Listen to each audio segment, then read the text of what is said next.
liberty in the fires of hope and prayer. With boundless faith in our destiny, we solemnly declare. Side by side we stand, islands of the blue Caribbean Sea, this our native land. We pledge our lives to thee. Here every creed and race find an equal place, and may God bless our nation. Here every creed and race find an equal place,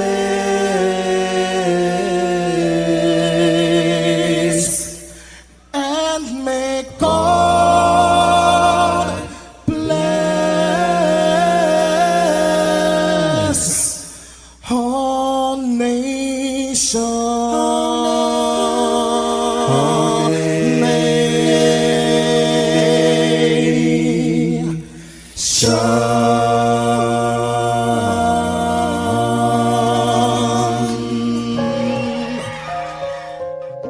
Heavenly Father, we come before you at the start of this new day, giving thanks for life, for health, and the opportunity to serve through this station.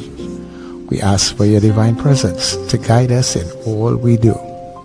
Bless this broadcast, that it may be a source of inspiration, joy, and unity to all who tune in. Whether near or far, may our words uplift, our music heal, and our message bring light to those who need it most. We pray for our listeners, wherever they may be. Grant them strength for the day ahead, peace in their hearts, and success in all they put their hands to. Cover those traveling with your protection, and those at home with your comfort and provision. Lord, may everything we do bring honor to you and be a blessing to others. Guide our steps, bless our efforts, and let this station be a vessel of positivity and hope. In your name we pray. Amen.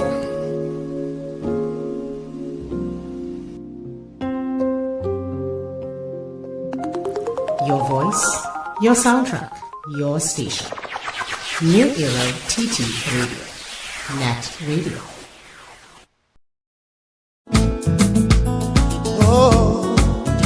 Merry Christmas to you. Yeah.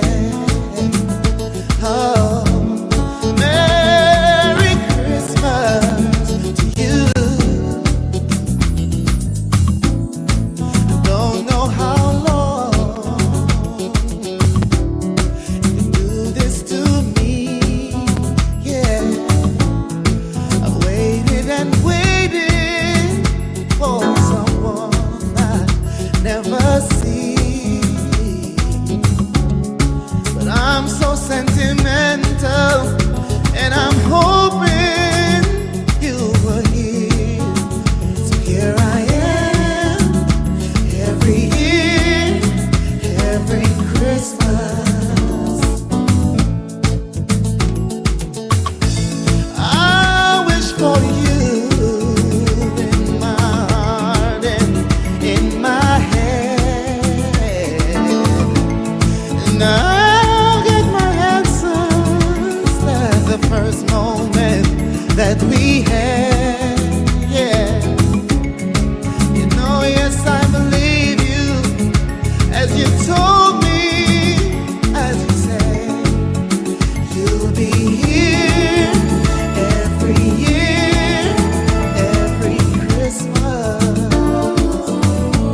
all not here, but I can keep explaining what they'll never, never understand. That's why I'm here every year, every Christmas. Wake up, rise up. It's the NETT Radio Breakfast Show, bringing you the energy, music, and vibes to start your day right. You, yeah. Oh, Merry Christmas. Well, everybody, good. Yeah, good Monday morning to you. And of course, welcome to it. Welcome to New Era TT Radio. NETT Radio, of course, we are the heartbeat of the Caribbean, and we are set to take you above and beyond. As we are kind of winding it down right about now, yeah. Christmas in July. Merry Christmas to you. There's a couple more days to go. It is the 27th day of July, and I'm hoping that all is well with you. Hope you guys had a really good weekend. And I'm trusting that you are going to be ready for all of your challenges will be coming this week. So good morning, Trinidad. Good morning to Tobago, neighbors in the Caribbean. Good day to your friends and family who are streaming all around the globe. Merry Christmas. Let me say much thanks to the Heavenly Father for bringing us together for another day. And all that we do, dear God, let it be a blessing unto you. Sir Charles, that is me. Happy am I to be in this space with you. As we welcome everybody to the Get Up and Go. Remember, this is your breakfast show. Get up, it's the time to start the day. The breakfast show is here, we bring in the soca way. Yeah, yeah, yeah, yeah, yeah, yeah, yeah. Yeah, yeah, yeah, yeah, yeah, yeah, yeah. Wake up, it's a brand new dawn. The breakfast show got the vibes turned on. From Morocco's Bay to the Savannah line, let's start the day in Caribbean prime. Good vibes rolling through the air. The breakfast show, energy everywhere. We talk, we laugh, we make you think.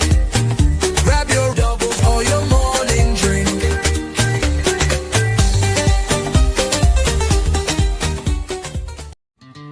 Good morning. Good morning. Open your eyes, feel the light. Everything's gonna be alright. Good morning. We're wishing you a colorful day. Let the sunshine guide you on your way. Smile a little, let your worries fade. Good morning. May your heart feel light and free. So much joy in everything you see. Good morning, yeah, a beautiful day. Good morning.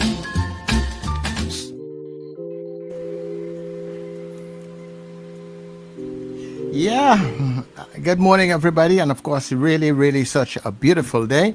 And we're happy to be here with you on NETT Radio. Of course, let me say a very special good morning to my co-host, Richard, who will join us at some point in time this morning. And of course, Wendell, who is here very early, as always. Wendell, how are you doing this morning? Hi, good morning, Sir Charles. Good morning, Richard. Morning, Trinidad and Tobago. And good morning, listeners and viewers. I'm doing pretty okay. Just had a kind of a semi-restful weekend and preparing semi-restful and preparing for a tough week ahead. You know what I mean? But I'm here, happy to be in the land of the living. I think I have my screen black and white. I don't know why. Yeah, you're black and white this morning. Am I? I must have interfered with something when I went back into the settings this morning. You know, anyway, I hope it's okay. TTT, man, that's all right. Yeah, we go way back. I gotta give all you kind of back in times today. Yeah, that's Throwback Monday. Yeah. Throwback Monday, right? Hey, boy. Monday morning blues. You know. I want to, before we go any further, let me just say good morning to our listeners and to let you know that on Friday we had a little technical glitch. We're still trying to work on it. So if any time during the broadcast you start to get little hiccups, recognize that we are still working on the problem. We have not isolated it totally as yet. All right? Yeah. I don't know what is. Am I also My screen. All right. Anyway, let me say some. Let me have some birthday greetings today, Sir Charles, before we get into the show. Because guess what, y'all? When you think it couldn't get worse, it got worse. Remember, I've been telling you all about Trinidad and Tobago and about the TTPS and whatnot. Well, and every day is like 24 hours. It's just not enough now for something to happen. Well, guess what? It happened again, right? But we'll get into that a little later. Let me say belated birthday greetings to Boy BDC. He celebrated his birthday yesterday. So I know, Boy, I know you had a good time. I don't know if you were in cricket. I was supposed to come cricket and all, and I just watched it on television and watched Shea Hope throw away 100 yesterday. That upset me, and I stopped watching after that. Wow. You know, so because he's the best batsman on the West Indies cricket team by far. You know what I mean? Anyway, happy birthday to Keith Watkins. He listens to us. Keith Ajamu Watkins. I'm sure he's listening now. Morning, Keith, and happy birthday. Crystal Bob Semper. I think she listens to us. If she listening to us, Clint listening to us. Clint, give his Crystal a nice big hug and a kiss and a happy birthday for us, right? Marsha Thomas, she listens to us also. Felicity Ryan out there in Newfoundland. Happy birthday, Felicity. Injani Ali, Anissa Charles, Denica Nero, Corinne David, and our host on, well, our competitor who puts people to sleep on a morning. And not he, the next one. He ain't too much. But he's my good friend. We talk every now and then. Dale Enoch is celebrating his birthday today. Happy birthday, Dale. I hope you have an absolutely wonderful day. I know that this will inspire a lot of our listeners, a lot of your listeners too. Well, when we finish at 9, go back and forth, yeah. Yeah, they jump across to you. You know what I mean? So happy birthday, Dale. Hope you have a great day. Today, of course, is July 27th, a day in our history that we will never, ever forget. Never, ever forget. We woke up around this time very normal. And by mid-afternoon, it changed forever. Good morning, Richard. Good morning, guys. Okay, I'm angry. Yeah, once the third person comes in, it still is a problem. So Charles will mute himself and allow you to. Why is that happening though? That's weird. It's very weird. But I'm not hearing myself echo anymore. No, once he mutes himself. So it's a third party thing. For instance, if he comes back in, I may start it. I think that's the problem we're having since Friday, and apparently over the weekend it wasn't able to be fixed. Oh, okay. I thought so it might be a platform issue and not us. Well, true.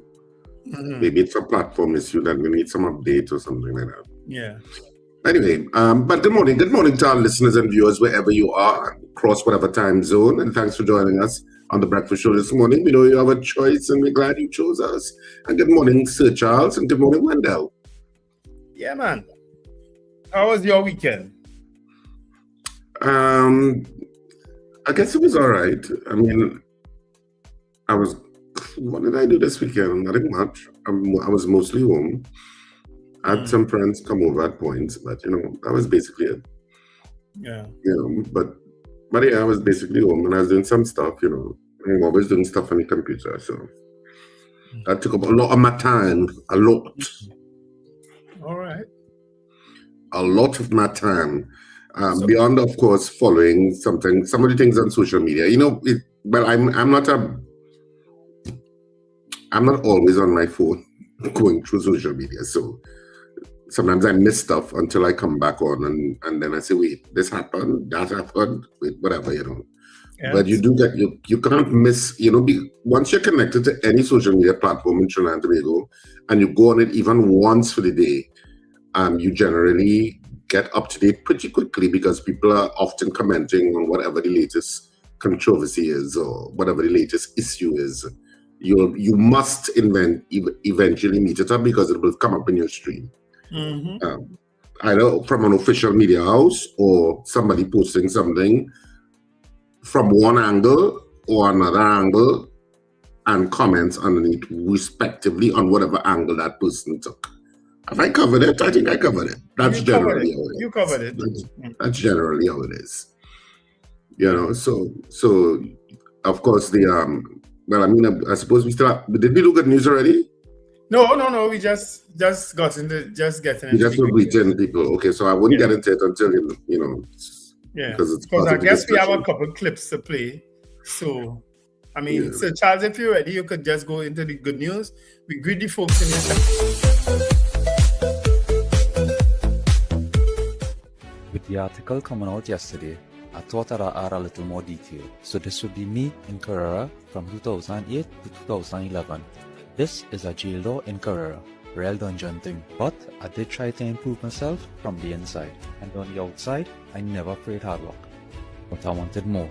And in May 2016, I graduated from hotel school with a culinary arts diploma. And that kicked it off with rapid employee month, employee of the year, until kitchen supervisor.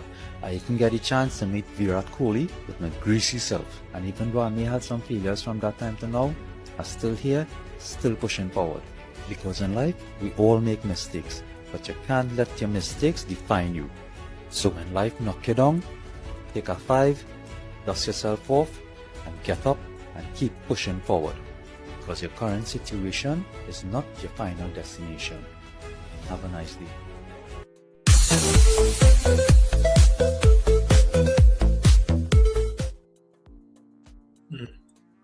Yeah, good video. There was another one too of another young man who was incarcerated, I think, for trafficking in person. Oh, I saw that one. Yeah, I saw that one. Yeah, well, he's now a preacher. Trafficking and stuff like that. Yeah, he's Venezuelan, right? Or is he Trinidadian? I think they said he's Venezuelan. I'm not sure, because I did ask myself that question too when I was watching, and I was like, wait, is he Venezuelan or is he Trinidadian? He seemed more Trinidadian in his accent. Yeah, but I think he born Venezuela. Maybe, but there was a Venezuelan connection. Yes. Yeah, there was a Venezuelan connection. But yeah, it was interesting too, and how frank he was about, what he was involved in the past. Mm-hmm. Well, maybe the 2 Chinese guys who were freed over the last few days would also pick up a Bible and think, because that story, Trinidad and Tobago, I don't know if you all keep it up with all the news, because it's so fast and so furious.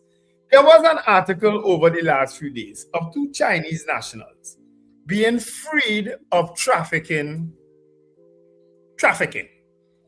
because they were charged with trafficking minors. But guess what? The police and the core of the system didn't actually check the ages of the people.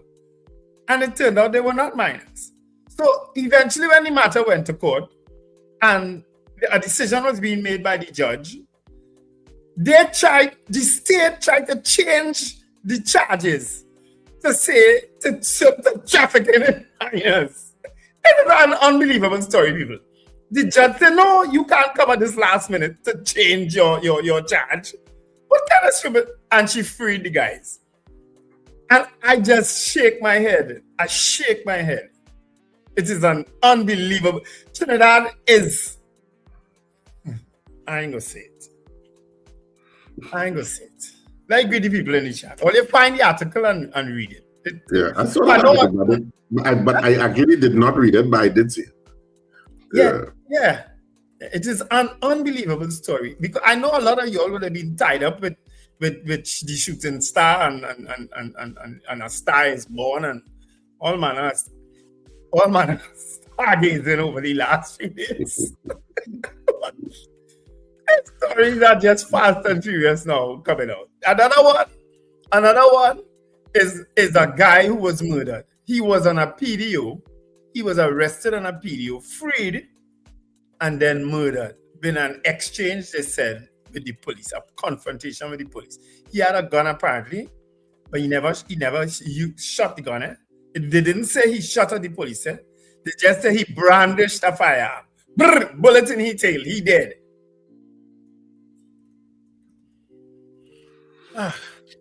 Margaret Thomas, good morning. Blessed Monday, guys. She came in at 11:55. Robert Allen, good morning. Trinman, Odell Guy, Kenny in Harlem, Eunice Dublin, Pamela O'Connor, John Cato says Grand Rising to the NETT crew. Manuela Peters, Marlene Saunders, Sobers locked on, and what a weekend. Courage for the week ahead. Deborah Noel Surret also says good morning, greetings. Victor Philip, he's getting knocked off. I don't know what I mean, Victor. Knocked off on YouTube? You can't get knocked off on YouTube. Yeah, Flo giving some trouble. Yeah. Diane Payne, Slick Money Grip, Bernadette Yates and Nelicia Yates. Anthony Tinto is sending condolences to the Celestin and Tinto families on the passing of Derwin Celestin. Yes, Tinto called me over the weekend to tell me about this. Condolences, Anthony, to your family and, of course, to the Celestin family. Derwin, I think he lived up our side, Richard. Apollonius, good morning. Victor. My name is very familiar, though, Derwin Celestin. I don't know why, but it is. Yeah, you may or may not know him yet. But condolences to the family, you know. Yeah. Garvin Frank says good morning. Margot Batiste, Trinidad Margot, Carla Hercules, Boy B. Dacey, still in Tobago celebrating his birthday. Scorpion Pepper, Joyce Phillip, Dave Cosine, Arlene Lewis, Prabha Ramdial, Julia Samantha, Robert Taylor. He's back in Fernandina Beach. Well done, Robert. You and your wife, Arlene. Valerie Mendoza, Ms. Dabadi, Debbie Modest, Ian Stewart, who I had the pleasure of chatting with over the weekend. Morning, Ian. Shirma Paul, good morning, guys. Marlon Motley from North Valsane. Good morning, Marlon. Marcia Rock from Orlando, Florida. Ingrid from Tucson, Arizona. Dwayne Sylvester. Ian Stewart, well, that's another good morning. Come up again. Casey Sengor, good morning. Wayne Ramsey in Fort Lauderdale. Hillary Benjamin, good morning, Wendell. And Nadia Stephen, Wendell, don't forget. Oh, yes, I saw it, but I didn't get a chance to respond. Sir Charles Richard, she wants to give away a couple of tickets to a show coming up this weekend here. All right, I'll message you all after the show. Trini Gets Fit, blessed morning to the best morning show on the internet. Merle McCormick, good morning. People have a good day and week ahead. Margarita Chow. Trinidad Margot. Okay, weren't you earlier on as Margot Batiste? Okay. Who else is here? Alistair Hart from San Fernando. Kim Govaya, also wishing a wonderful special day to Anne and Junior on their 41st wedding anniversary. All right, happy anniversary, Anne and Junior. Happy 41st. Because that's an achievement, so happy 41st. It is. Michelle Phillip, is that my Michelle Phillip from it has to be. Could only have one person named Michelle Phillip. Morning, Michelle. CJ from New York, have a fantastic day, sending love and positive energy. All right, so those. Good morning, CJ. Those are the greetings of the chat, Sir Charles. So, if you all echoing, you'll have to mute, right? Well, you're not echoing. Okay. I'm not echoing. Richard? Should I? You are. Yeah, well, Richard will mute that if that's the case, right? So, where did this start? Right. So, Kenwin in Diego Martin, good morning to you. Also, Colin and Kelly, Chris, saying good morning to you. Captain Ron in Orlando, Frank out there in Aruca, good day to you. Also to Peter Wilson, to Archbishop Ashton Clark, Mr. Billy is also here. Zena and the Powder Puff ladies, good day to you all. And Miss St. Augustine, thanks for showing up this morning. Rena Budo Jennings, good day to you. Judith out there in Tobago. CJ out there in New York. And Fifi, who's out there in Addis Ababa. Those are all the people that we have on the stream with us this morning. And yeah, so we're going for that break. And when we come back, we'll see what is trending in the newspaper. So stay with us on The Breakfast Show, people.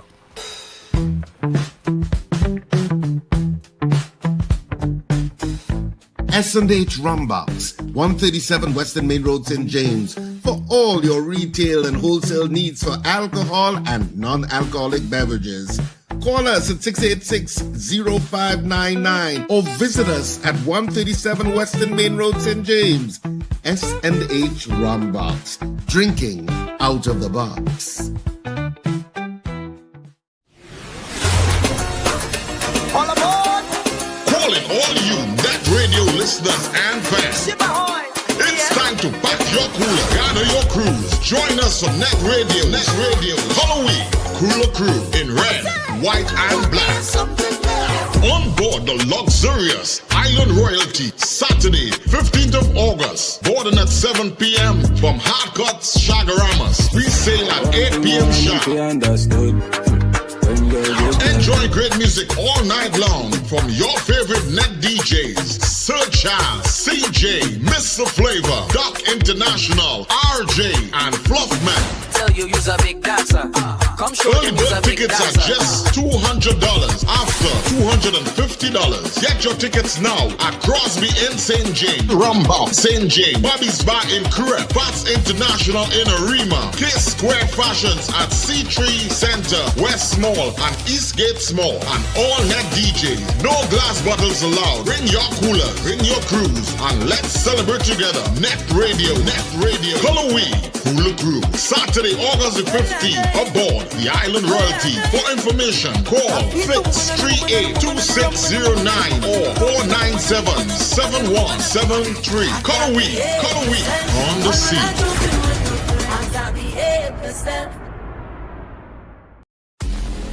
End times is here. Are you prepared? Check us on New Era TT Radio or NETT Radio with Brother Raka and Brother Yatazakawa on Mondays from 7 to 8 p.m. End times is here. Stay tuned. What do we all want for Trinidad and Tobago? Safer communities, greater opportunities, and a better future. Join Denise Deming every Tuesday at 11 a.m. on NETT Radio for Common Ground TNT. Each week, respected guests tackle the issues affecting our nation, from crime and education to healthcare, the economy, and good governance. Common Ground TNT, finding solutions through conversation. Tuesdays at 11 a.m. on NETT Radio, NETT Radio.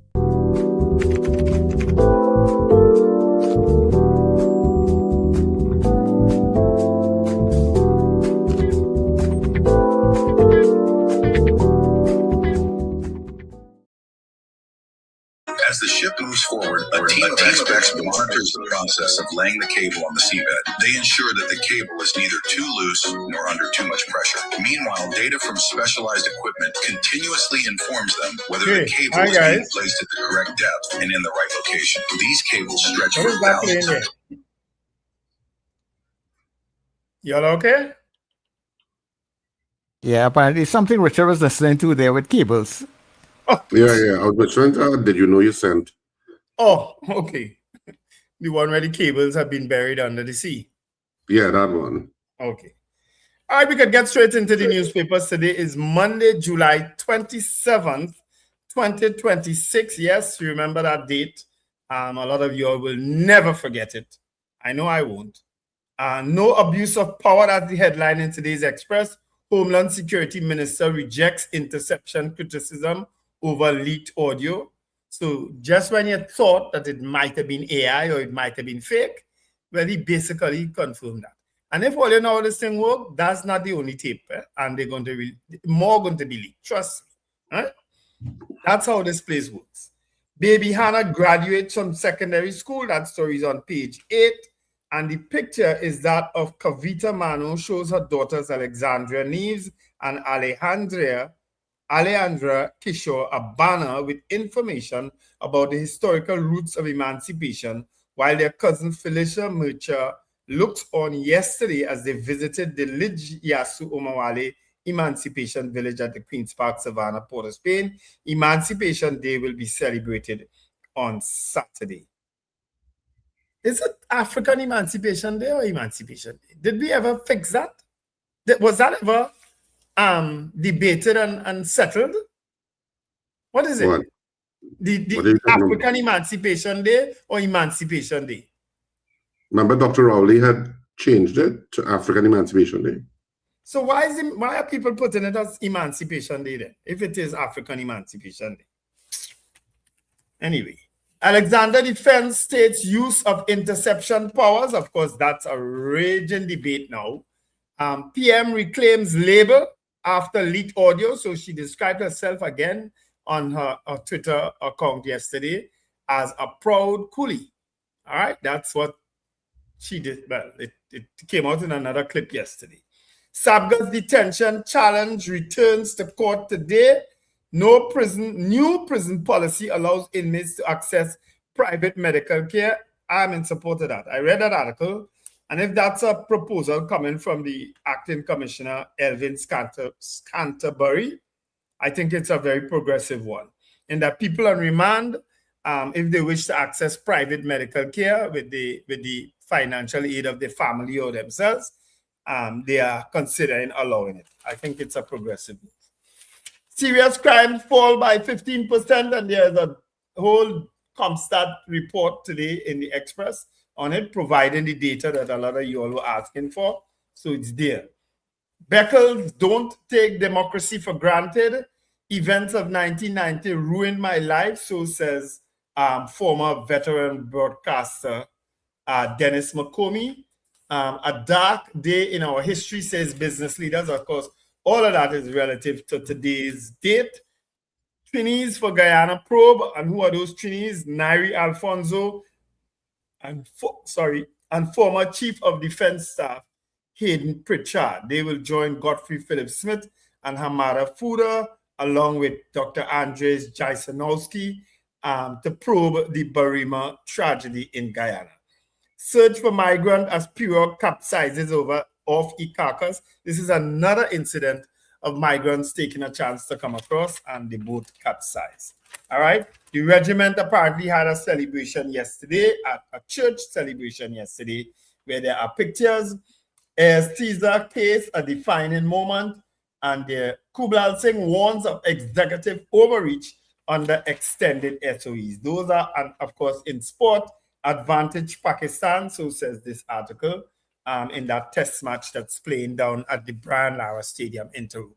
All right, those are all stories trending in today's Actual Express. All right, the Trinidad and Tobago Guardian, their main story is clear the air on audio tape. Legal experts urge government to say if leaked Sabga Hadid phone conversation clip is authentic. Raised concerns about wiretapping. So it brought up a whole conversation about wiretapping. And of course, and from that leaked audio, allegedly between Star Sabga and Genevieve Hadid, well, it certainly raised the profile of Star Sabga, and with some people certainly liking her a lot. Mm-hmm. Even though she said she used some offensive words, but people generally, a lot of people seem to like her fiery attitude, I think a lot of people relate to the conversation. That's what I was trying to say, because a lot of people, I think, have aunts like that, who are very, vocal and frank in private conversations, of course, and they will say all sorts of offensive things, but okay, just let it go. I certainly because Richard, if it is, and I suspect it isn't, that they're hoping that would have had the effect that it had. Then it didn't. And I suspect that's why I said there has to be more. There has to be more. Because Trinidad... But I don't know if there's more. Or if that was the evidence, I don't know. But we'll have to see. So leaked Hadid Sabga audio fuels debate over privacy and surveillance. Well, that certainly was another issue that came out of that clip, because it also raged into what is your authority to be just taping citizens in private conversations? Because people say all sorts of things in private conversations that they don't necessarily mean, or it's not it's not the level of any criminal conspiracy. They're just speaking frankly in a private conversation about all manner of issues. And I'm sure everybody, I think, has had private conversations where people may say inappropriate things that you wouldn't say in a normal environment, and in terms of whatever people say about whatever topic. But so that became a raging topic. Two accused of flying drones into prison appear in court today. Signal Hill residents shocked by human trafficking bust. Mova residents fear gang war. Call for youth intervention.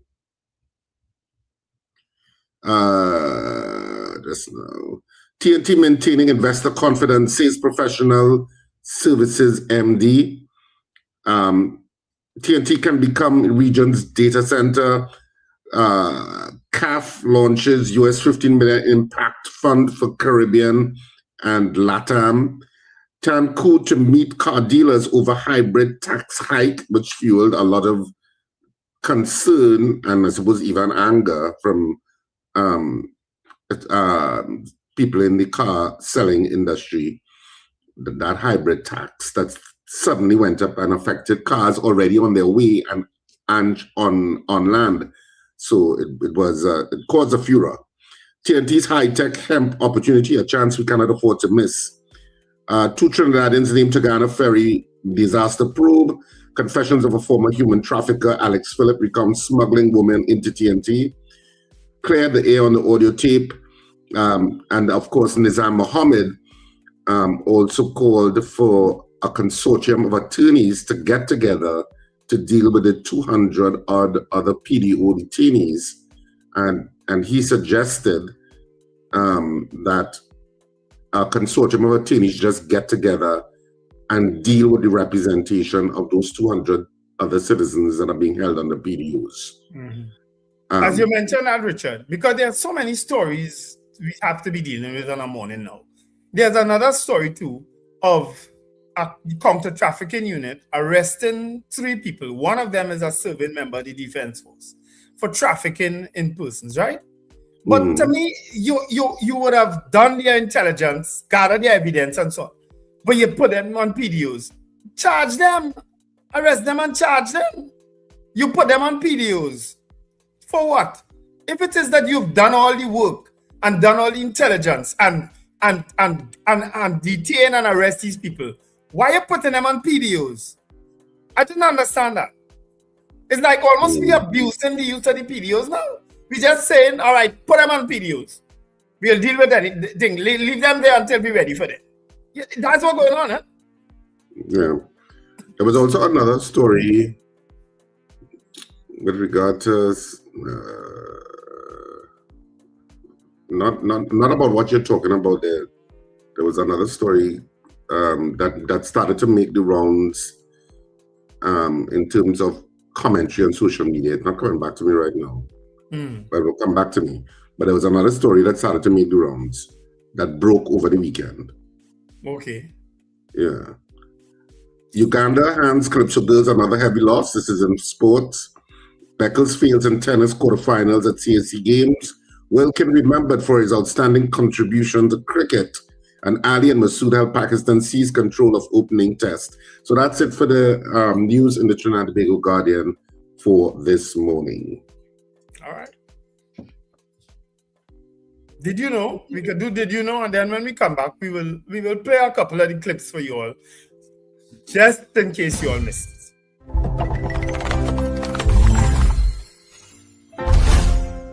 Okay, I need to know how many of y'all actually knew about this, because I didn't. You know the phrase, the real McCoy?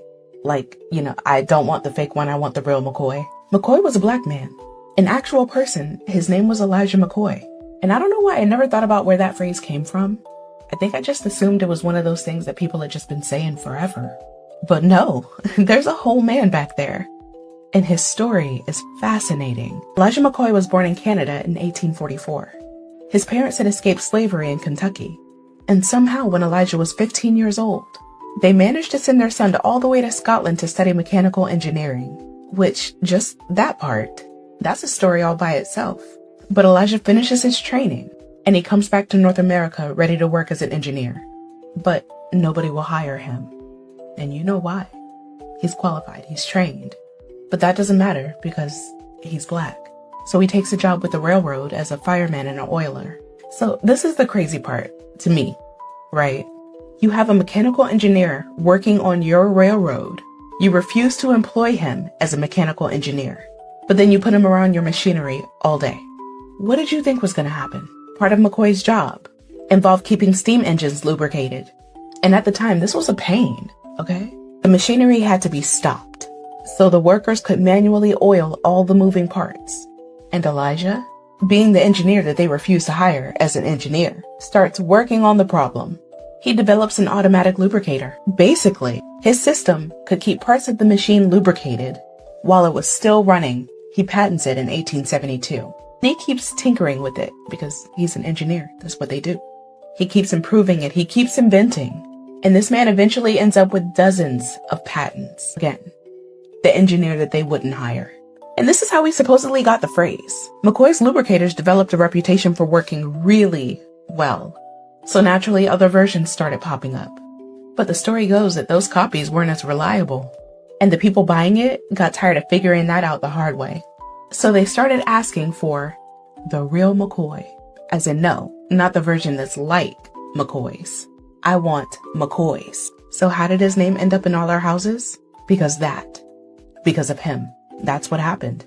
The invention itself isn't something that most of us think about anymore. But his name, we kept that. Generations of people have used this black man's name to mean, is it authentic? Is it legitimate? Is it actually the good one? And half of us had no idea there was an Elijah McCoy. I certainly didn't. And I keep going back to the beginning of his story. Because they wouldn't hire him as an engineer. That's what gets me. This man traveled across an ocean to learn how to do his job. Came back qualified to do this job. And was told no. So he took the job he could get. And then apparently became so good at engineering that people started using his last name to make sure that they weren't getting somebody else's work. I mean, come on. You won't give the man the job.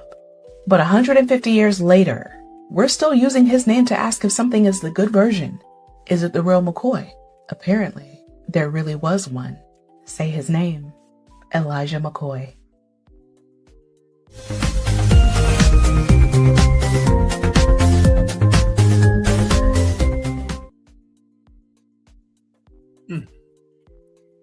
The real McCoy. The real McCoy. I never. That was news to me when I saw that. It was like, me too. Is that where it really came? That's that where it came from. Because you say these things throughout life when you really don't know. Mm-hmm. Yeah. So. Oh, all right. Good to see the breakfast show, of course. Yeah. You know why I said, guys, that there has to be more tapes? Because the Minister of Homeland Security swore an affidavit, but to the existence of co-conspirators, not so two men, one of whom was a security for the Sabgas or whatever. His name was I think it's Oliver Alexander, better known as Dog, right? An elderly gentleman. That's an affidavit that was printed in the newspaper. So there has to be a conversation somewhere along the line with this guy. You understand? His name and calling that entire conversation between Star Sabga and Genevieve. You understand, Hadid? So there has to be more conversations coming out. And I'm sure they'll be leaked to justify the actions of the state, because it can't be that they're dependent on that tape. The state can't be dependent on that. I saw a raging debate over the weekend too about the leaking of this tape. That in other words, the minister is alluding or alleging that it could have come from anybody, because it was part of the evidence tender. So it was available to anybody else. Why would he have these leak that tape? You understand? Yeah. I don't understand that. Somebody playing a game. The TTPS playing a game. I say in the TTPS, people only don't agree with me. Right? That is patently dangerous. And it's like the government trying to bring down themselves. How that tape helping them, I don't know. Anyway, so Charles, you're ready to show a little thing for the people who didn't hear it? We just have to show part of it. Because we can't play a 15-minute tape. Because it has cussing in it. Mention, they were ashamed. You could imagine me. This little coolie girl from down wherever.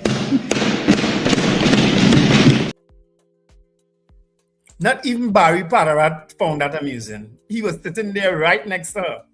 And I don't think he found it amusing. Yeah, but that was when she said that stuff, yeah.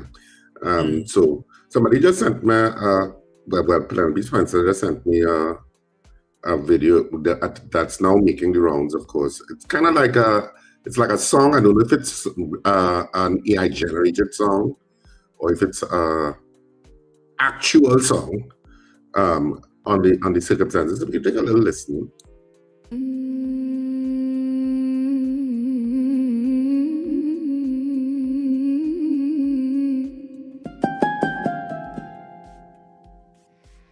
In the quiet of the night, the wires are listening. Private words become chains around the soul. They locked away the ones who spoke for the voiceless. Black sons, Indian daughters, Syrian blood, Chinese hands, Lebanese hearts, white and Douglas too,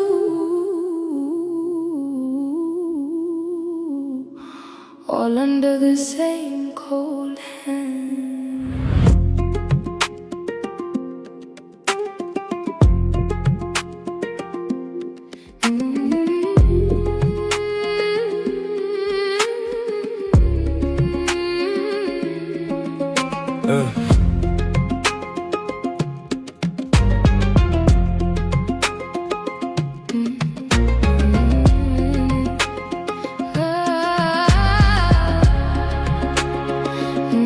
They came for stars, sabga, quiet strength, cheesemaker, auntie, who stood when black people were under fire.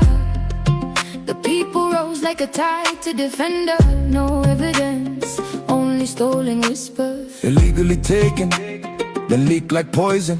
They thought the private talk would turn the nation against her, but the people saw the truth. Constitution torn, privacy murdered, dictatorship dressed in democratic clothes, political vendetta with empty hands. 29 days, no charge, no day in court. Tribunal said release. They still held on until the pressure broke them.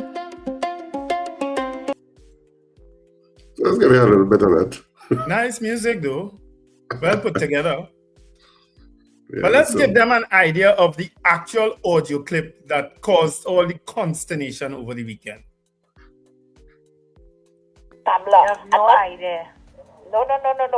She destroying the country. What about people? If you want them to close, they're going to have a revolution in the country. If all the 1% start closing their business, what you going to do? And I hear what he said. I know I am a target. And so is my Prime Minister is a target. Yeah, you are a target. Because continue like that and you will be a target. You're actually bringing down the fruitfulness of this country. 100%. You're targeting people that have nothing to do with no crime, no weapon, no drugs, no nothing. You're trying to say that U.S. have their special services, and if you are doing crime, we're going to get to you. That is a damn lie. That is a damn lie. What crime? Because Trump told the coolie woman to do it. He's not even taking her calls. Because he knows she's a coolie. He don't like black people. And in his eyes, she's blacker than black. I don't understand what Kamala is doing. Kamala is making enemies every Monday morning. She's listening to John Jeremy. John Jeremy is the most corrupt man they have on earth. He moved from PNM now to the UNC. He was the PNM Attorney General. John Jeremy, the mother neighbor in David House, when she was in David House. And all over the blasted and another thing, close, open converted comma. We know that part of the 1% will publish it in their THEIR, their newspaper. Who you aiming with that? Not Guardian? Look, you know. And by the way, I had a few people coming into my office, Yeah, saying, asking about the U.S. visa. yeah, why was I revoked? What did I do? This is my livelihood. This is what my father started with. He don't care. He don't care. He's going on a very nasty road, Auntie. Of course, and they're going to get hurt with that. You're accusing people, innocent people, of this shit. Innocent people. But they don't care. They're sleeping, there's a cabal sleeping with each other in there to boost. But when they want something, they run into us for help. They want money. Go and work. Kamala getting $90,000 a month to do what? To screw every cabinet you have there? I don't understand it. This is not going to turn out nice, Jana. Somebody getting a bullet in the head, Auntie, when he stood up in Parliament, he brought back up Anthony Bourdain and the 1%. He said, and the haves and the have not. That is brought what I'm everything back up. Yeah, I know. Our time is over. Our time is over. What we do for our time to be over? We are supporters of PNM. That is why they say it. We had too much under them. Oh God. Where's George Young? Where all these people open their blasted mouth and talk? Right. I don't understand what she is doing. She's literally destroying this country with things that are not true. I know. That are not true. I know. But she wants to get power. Power how? She's a friggin' prime minister. A stinking coolie woman. She's a prime minister. I think we can get to this point. You didn't attempt to edit anything, did you, Sir Charles? You know, she sounded like anybody who come and sit down and lie by a rum shop and just venting. Yeah, but she's obviously venting, I mean, in appropriate language, but then it's a private conversation. And even the equal, I saw Kevin Balusing post up something that says that even in the Equal Opportunities Act, offensive language and stuff is exempted if it's a private conversation. Yes. Right. So it's obviously a private conversation that we are now privy to. And so is there some offensive and vehement language, like the Court of Appeal may have said? Yes. That will be construed offensive in a public arena. And of course, our apologies for airing some of those words on national broadcast. But we're just giving you a sense of a level of the raw element of that dialogue that went viral across Trinidad and Tobago. And I assume the Caribbean, because the Caribbean also takes an interest in what's going on in Trinidad and Tobago. And of course the diaspora.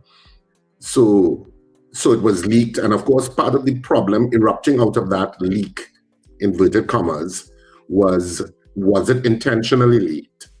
And if so, how can authorities who are wiretapping, allegedly, and in terms of security services and what sort of whatever technology they're using to do it, how do they decide, and what is the process for you to do it legally? Was it legal? Was it not legal? All of those issues are erupting, and that fueled another level of concern beyond the content of the conversation, which many people did not feel rose to the level of any conspiracy. For a lot of people, it was just venting. But now the other issue arose in the issue of the wiretapping.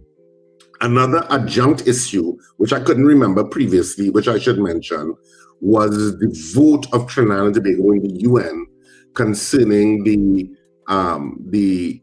re-election of the head of the UN human rights division. And of course, he was very critical of the Israeli approach to the Palestinians, and of course, the Palestinians won. And certain countries, most countries, 144 countries, voted for his re-election. 10 countries didn't, and Trinidad and Tobago was one of those 10. And so that raised concerns from some of the Muslim community here. And I saw that they raised concerns about it because they were saying that Trinidad and Tobago usually has been supportive of the Palestinian cause, and of course have been, that was generally our stance in terms of, we have always been kind of neutral. Mm-hmm. And we were not necessarily supporting of the Israel point of view, and it seems now we have switched. Because we support in the point of view of America. Yeah, but there are also some high-level Israeli talks taking place too between our government and Israel. Mm. That would have come out last week. So there seemed to be which Muslim organization was it? I can't remember which one, but they raised that issue, yes, over the weekend. I think they raised that issue. So that became another talking point about voting, because the rest of the Caribbean did not vote. We were the only Caribbean country to vote against Ghana. Ghana did not vote; it abstained, and the rest of the Caribbean voted for the re-election. So there was disparity in CARICOM and in terms of the voting, when we usually kind of vote along a certain foreign policy direction. So all of that was raised as part of the conversations. And I'm just raising it as an adjunct to some people speculate that it's Israeli technology that is connected to the whole wiretapping issue. Well, the wiretapping thing is not new, Richard? It's not new. No. You understand? But the process to use it under the respective legislation is under scrutiny. Yeah. But what would have prompted them in the first place to wiretap? I don't know if they were wiretapping Miss Hadid's phone or Miss Sabga's phone. Whose phone they were wiretapping, we don't know, right? Or if it's both of them. What would have prompted that wiretapping in the first place? Which is why I said there are more things to be revealed. Because that, if they intended for that to help the state, well, it ain't help them at all. If they intended it for a more divisive society, well, that probably would. Because I would imagine 40% of the population who are East Indians would find what Ms. Sabga said absolutely offensive. You understand? But you can find it offensive, but you could find it offensive, but still understand it as being a private conversation. One, but there's some people will have that level of understanding. You may not like it, you may find it offensive, but you will still also find that it does not meet the level of a conspiracy. Well, it certainly doesn't in most people's mind. Yeah. I don't think it met that level. But we're going to hear from you now. We're going to let you vote on it. And after hearing our poll this morning is after hearing the leaked audio, do you believe they were conspiring to murder anyone? That's our poll this morning, right? If you've listened to it, I'm sure many of you all have listened to it. You would have heard part of it on our program just now. You would have heard one of the voices saying somebody might go get a bullet to the head. You understand? We would have heard there are other parts of it later down. You know, you would have heard. Well, I don't want to repeat everything, but you heard it. You vote now, right? If you're voting yes, you think they were conspiring to murder. You vote 1. All right. If you're voting no, you vote 2. All right. Very simple poll. We want lots of votes on this one today. All right. We were supposed to get a guest, to weigh in on that issue of that intercept bill, because a lot of us don't know about it, when it came into existence, what it requires for them to actually start intercepting your phone calls. Because if they intercept the phone calls of me and Richard, my God, they have a whole program. Is our money. Nothing that we see that they could post up. But I think it needs judicial overview. And I think that there is a judicial overview in terms of getting the warrant to do it. Now, was that followed, or do they think that is suspended under state of emergency? Those are the kind of questions. Yeah. Good. Because they may think that that's suspended under the state of emergency, that they don't require that. But well, I would hate to think that, Richard. Well, I'm just speculating. I don't know. Yeah. Because they have not been forthcoming. At least maybe they have been forthcoming, but I haven't seen it. That they have been forthcoming about what people, how they did the process. Mm-hmm. And that I don't know if they have said, I don't know if the Minister of Homeland Security has said, we followed all of the legislative requirements in getting that audio. I don't know if he said something like that. But if I was close to I'll flick you behind the ears. Yeah, that would be assault, and then you'd be before the court system. Yeah, so bad. But so I don't know if he said something like that. I have not seen it. So I just have to say, you don't see everything because there's so much furious news coming out on all manner of issues. So that sometimes you can miss stuff. But certainly I have not heard that anybody said that, and that would be important. The Minister of Homeland Security has said one thing since, right? That it is not an abuse of power, okay? It is not an abuse of power. That's what he said. And the leaked audio could have come from anybody. That's what he said. Well, the leaked audio could only come from people within the agency responsible for the wiretapping. That's logical. It can only come from us. I have not heard, let me say again, I have not heard the Minister of Homeland Security saying that there is an investigation concerning where the leak came from. Did he say anything about that? You giving the man too much work. You being unreasonable now. Leave him alone. Hi guys, let's go for the news and come back. We go ahead for the news, and when we come back, we'll open the lines and take some calls. You'll get to wait on it.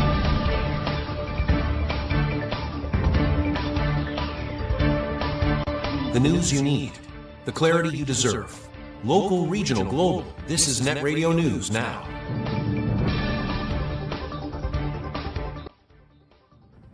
This is News Now on NETT Radio and Guile TV.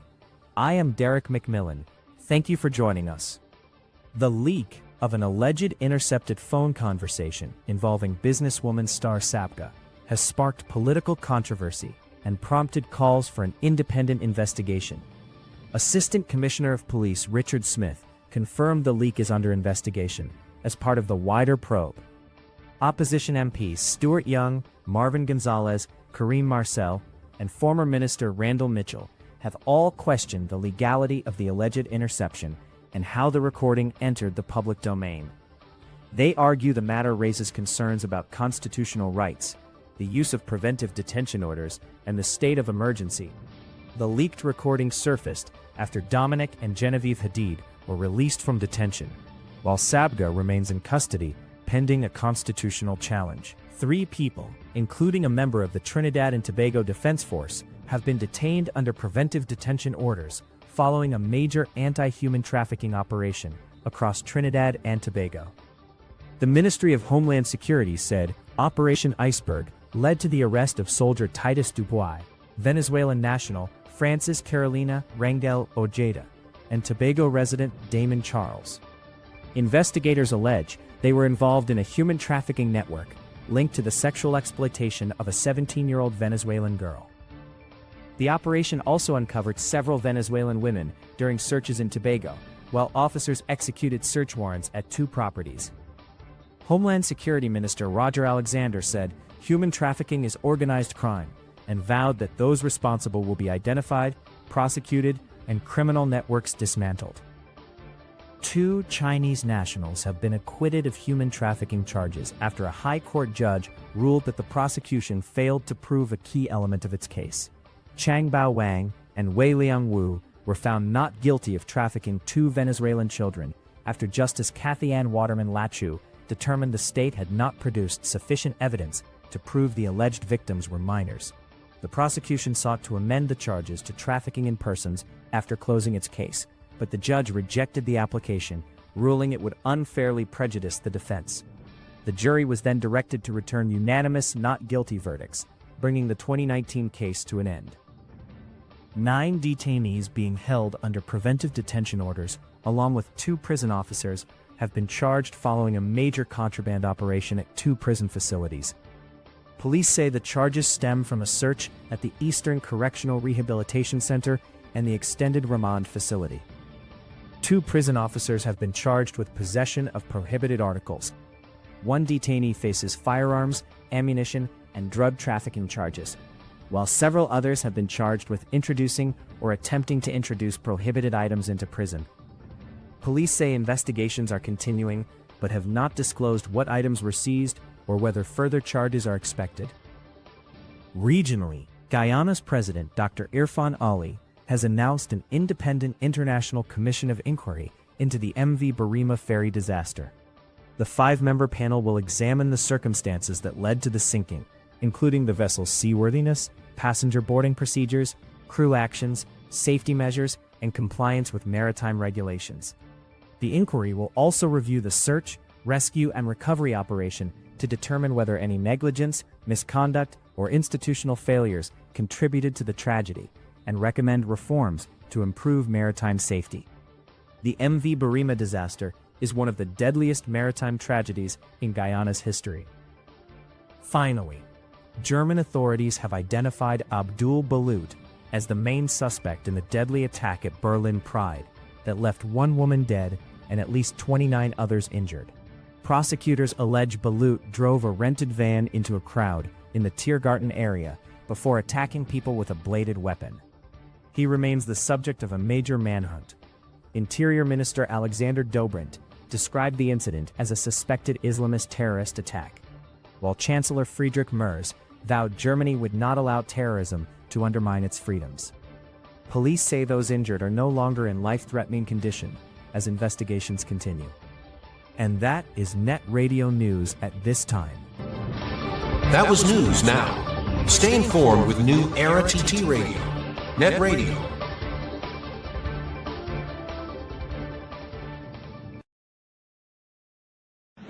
Your mid-morning just got better. Join Sir Charles for the mid-morning mix and mingle, where good music, real talk, health, and family matters come together, and your voice is heard. Whether you're at work, on the go, or just taking a break, this is the perfect mix to keep you engaged, informed, and entertained.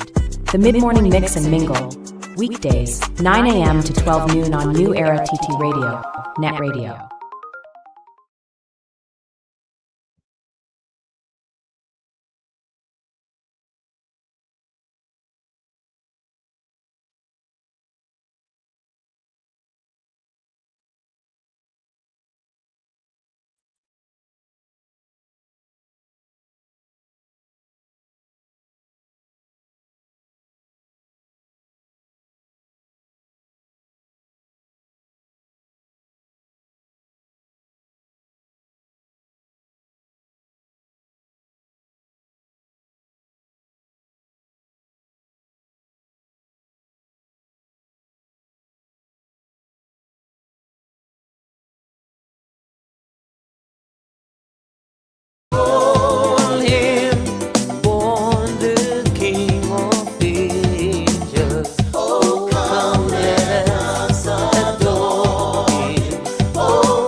love those Jingle bells. I love those Jingle bells. I love those Jingle bells. I love those Jingle bells. Sing it. Jingle bells, jingle all the way. Oh, what fun it is to ride in a one-horse open sleigh. Jingle bells, jingle all the way. Oh, what fun it is to ride in a one-horse open sleigh. Look, we dashing through the snow on a one-horse open sleigh. All the fields we go, laughing all the way. Bells and bobtails ring, making spirits bright. Oh, what fun it is to ride in a sleigh in something night. Jingle bells, jingle all the way. Oh, what fun it is to ride in a one-horse open sleigh. Jingle bells, jingle all the way. Oh, what fun it is to ride in a one-horse open sleigh. I love those Jingle bells. I love those Jingle bells. I love those Jingle-bells. I love those Jingle bells. One Christmas Eve, casually I was walking down the street. One Christmas Eve, casually I was walking down the street. I was attracted by the voice of a little boy. As he strolled along the street, no shoes on his feet. As he walked, he continued to repeat. It's just got better. You're locked into NETT Radio Breakfast Show, fueling your day with the best music and real talk. And of course, yes, we are tuning in with that mixing show. We give you the best entertainment that we can find anywhere. And thank you so much for being here. Welcome inside the second hour of the breakfast show. Remember, you can get the breakfast show Monday to Friday between 6 a.m. and 9 a.m. right here on NETT Radio, New Era TT Radio. All right. You can also get us on our social media platforms, which is YouTube and Facebook. That is back up and running. And also on Gael Caribbean TV. If you're on Flow and Amplier, you're getting us on channels 107. But we're happy to be here with you inside of the second hour. It's dealing with some little challenges, but we are getting through, little by little, right? So to all our early risers, thank you very much for being here. And of course, all the other persons that came in along the way, thanks for being here on the net. Now remember, when we come off of the Gael feed at 9 o'clock and also at our social media pages, well, you can come across to netradiott.com. That's netradiott.com. That actually is our website where you can listen to us. So if you log into Facebook or YouTube at any point in time, or Gael, and you're not hearing or seeing us, come across to netradiott.com, and you'll be able to get our excellent programming all throughout the day, all day, and every day. All right. We're celebrating Christmas in July as we're winding it down right about now. So all those who've been enjoying the vibes of the Christmas that we're bringing to you, thanks for your support. All right. Also, people, don't forget to like, subscribe, and follow all of our pages, right? So whether it's YouTube, Facebook, Instagram, TikTok, or even our WhatsApp channel, all you have to search is NETT Radio Trinidad on all the platforms, NETT Radio Trinidad, and you will find us.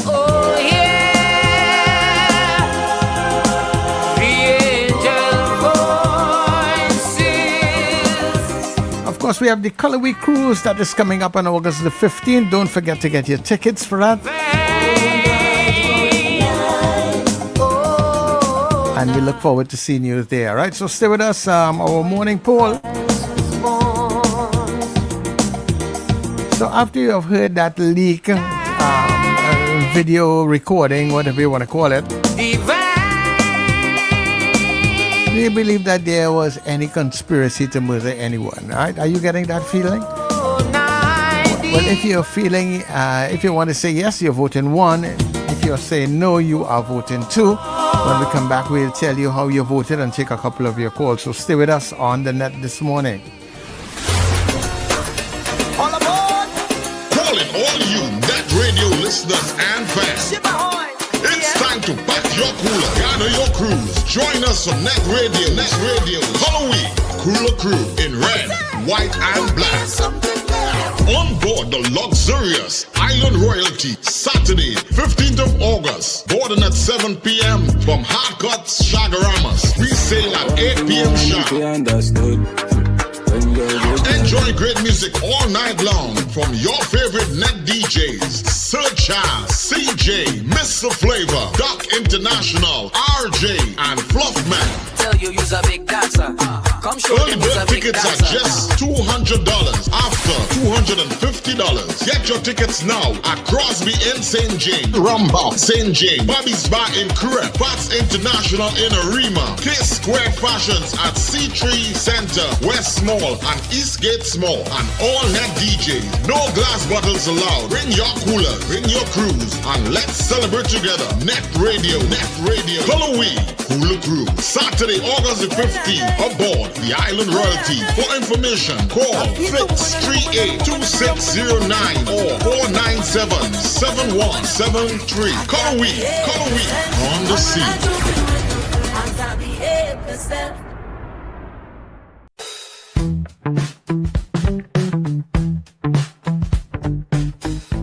S&H Rumbox, 137 Western Main Road, St. James, for all your retail and wholesale needs for alcohol and non-alcoholic beverages. Call us at 686-0599 or visit us at 137 Western Main Road, St. James. S&H Rumbox, drinking out of the box. What do we all want for Trinidad and Tobago? Safer communities, greater opportunities, and a better future. Join Denise Deming every Tuesday at 11 a.m. on NETT Radio for Common Ground TNT. Each week, respected guests tackle the issues affecting our nation, from crime and education to healthcare, the economy, and good governance. Common Ground TNT, finding solutions through conversation.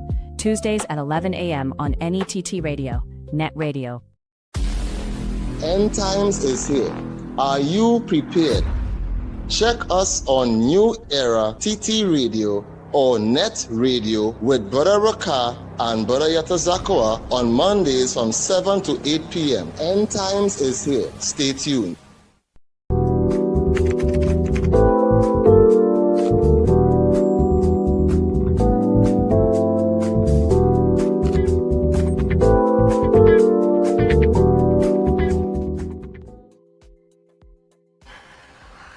All right, everybody. So we are back. Welcome inside the second hour of the breakfast show. Lots of comments. Oops. Lots of comments on the poll this morning. Lots of votes too. I'm echoing out. No, I wouldn't want to tell me actually. No? Yes, sorry. I thought you heard. Yes, yeah. I am. Richard is not on yet though. That's strange. Yeah. All right. I'm not anymore. Now that you've silence your mind. All right. Do me one favor. Just log out and come back in. Yeah. Okay. Yeah, log out and come back in quickly. All right. So let me just give Wendell enough time to make that adjustment in between there. Yeah, so we have some stuff that we are trying to iron out on the platform since Friday, but we'll get there eventually. Yeah, but in the meantime, before we actually get back to the morning poll, and remember, you continue to vote. One, if you believe that yes, there was a conspiracy to murder somebody, or if you're voting two, if you think no, right. So I think I'm back. All right. Are you still echoing now? No, I'm not. Yeah, it's a funny thing, Yes. I suspect, as I was having a conversation, I suspect it's something on the platform itself. I don't think it may have anything to do with us. Yeah, because look I at think it the platform having some issues. yeah, because all you did is log out and log back in, and you're And okay. it gone. And we will speak good until Richard comes in, and Yeah. then and that's just it. And when it starts on his no, when the third person joins, when that person leave, they don't go with it. It stays. So that's why I ask you to log out and come back in. Yeah. I don't know. It's just confusing, but we are here. All right. I only saw one person voting one so far on this chat. Well, two actually. Second person just voted one. But everybody else saying two. So, but lots of votes and lots of new names coming up too on the YouTube channel, on the YouTube chat, YouTube and Facebook chat. So thank you all for joining this show on radio. But yeah, we have a full program for you all this week because we're gonna interview Anderson Mahase. We're gonna try him on before the week is done, maybe by Wednesday. He is a young Trinidadian cricketer, selected to play for the franchise of Antigua. You understand? It's a big move for him. It's a big step. It's Gaylan's son, by the way, and he's an ardent cricketer, as are all her boys. But this one in particular, super talented. Anderson Mahase is his name, and he'll be representing Antigua coming up in the CPL, which starts next month, I think. I think it's next month, or maybe early September. But right now, of course, there's cricket at the Brian Lara Stadium in Tarouba. West Indies playing Pakistan down there in a keenly contested game. 2 West Indians done through 100 already, and I just get excellent thing. I can reach 92 and out, And that hard, Yeah, man. I think I remember at a time I saw, if I remember, Brian Lara to reach like 97, Brian Lara hardly ever got dismissed in them 90s though. He was one, I don't know, boy. He had a super kind of concentration and make sure you get 100, and then that 100 he used to turn it into a big 100. He was one of them who could have do that easily, boy. But anyway, we're going back to our poll, people. Our poll is still up. It's after hearing the leak. You can call. And people, and you can call us now. It's 281-1315 or 299-5156. I think at this point in time where we are running free, we will be able to take your calls uninterrupted until that other person gets inside. Yeah. But we are here. So call us 281-1315, 299-5156. If you'd like to comment on what you've been hearing or what the guys been talking about all morning, now's a good time to get in on the show. So call us now. Mm-hmm. Yeah, but it's crazy. I listened to the little part of the video that we played. Said, everybody said if everybody feel that we spared them. She said some people need to hush them out. I think she mentioned Stuart. Yeah, she says, why Stuart ain't talking? So this may very well be the fact that people were also accusing them of being PNM. Because you heard Jenna. We assuming Jenna is Genevieve Hadid, right, folks? We assuming that is what she meant. There's also a part in it where I think the Prime Minister had asked for funds for the campaign. Yes, of course. Oh Lord, never a dull day. No.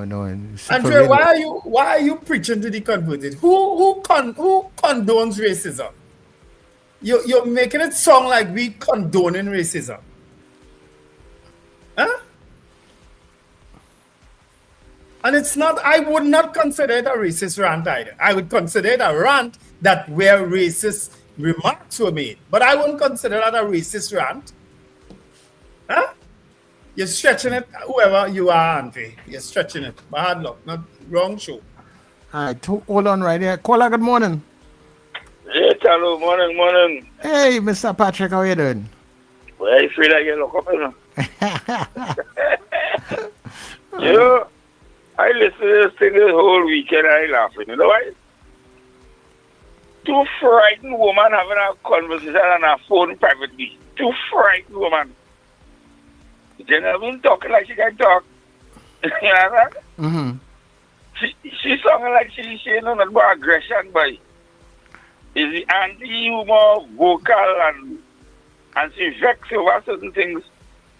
And all the couple of people were for a whole month, right? But she's still locked up. Yeah, well then, as I said, we don't know if there are other parts, you know. This can't be just that. But you were right? Me and she husband in that conversation. Well, that's why I'm convinced there are other tapes. Yeah. Well, I wonder if see them other tapes. If he went and he paid somebody and he hired people to do it. Something wrong with that, right? So then you know going on. Me and my wife can have an argument. I talk to she certain way, right? You gotta be careful what you say. There are some trick. Just not on the phone, Mr. Patrick. I'll be careful about telling my girlfriend, but not my wife, not my girlfriend. Oh, yeah. You just talk to your girlfriend and you want to talk to your wife, good. Well, I just have serious conversation,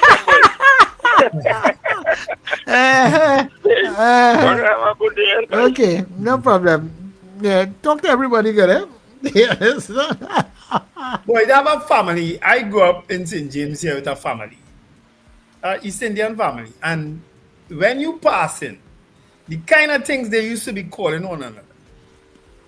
I say, but and even on the flip side too, African people call one another some of the worst names. Of course. Yeah. And say some of the worst things about one another. I don't know if the Asian people do it, Chinese people do it. I don't know if they do it too. You know what I mean? But right in front of me, have a Chinese a restaurant here, and the kind of quarrels is coming out of there. Of course, it's in their language. I don't know what they're saying, but I know they're angry. And I know they're angry, Sir Charles. I don't know what they're saying. Yes. Sometimes even if you don't understand the language, you only watch the facial expression and the body language. Yeah. Caller, good morning to you. Front and center. Good morning, gentlemen. North Virginia, front center, until I become persona non grata. You know, I remember when the Prime Minister used that word, that C word, but now it seems as though we could just say it now. And because she said it, like it seems as though all the UNC people okay with it. But well, Andre's still not okay with it. Whoever Andre is, he's still not okay. Even though the Prime Minister described herself that way, Andre not okay with it. Well, yeah, but the thing is, though, I mean, in all fair, guys, I know I love you all, but even in the family, you could have a little disagreements, right? When she said it, the way you all can react, well, you're the Prime Minister, and and she could be a lot more dignified and choose her words and all this kind of thing. And now in this situation here, I kind of disappointed in the sense that, come on, man, you all couldn't edit those, at least that small 1 second or 3 second where, terms, Ron, that were used. Richard immediately apologized. I don't, and you have time, you're limited. Okay? But what I'm saying, though, like you really want to become persona non grata. Richard immediately apologized for it. Let him finish, Rich. It's okay. But what I'm saying, though, guys, I mean, you can edit, just edit those areas where, that would be used. Because if that is the case, then you should be playing Reverend James Manning, where on the pulpit, he stands there, but he's speaking some truth there, right? Then, and this sort of reminds me of the time when Don Imus was taken off the air. And then Al Sharpton say, well, no, you're racist and all that, only because he called them nappy-headed W's, right? The Virginia women's basketball team. He said, man, they play really good, those nappy-headed. And, that's so racist. So when they asked Sharpton, hey, are you going to, that was so racist. Are you going to go ahead now and go and protest all the rappers who use that term, that N-word that they always call us, right? He said, yeah, I will.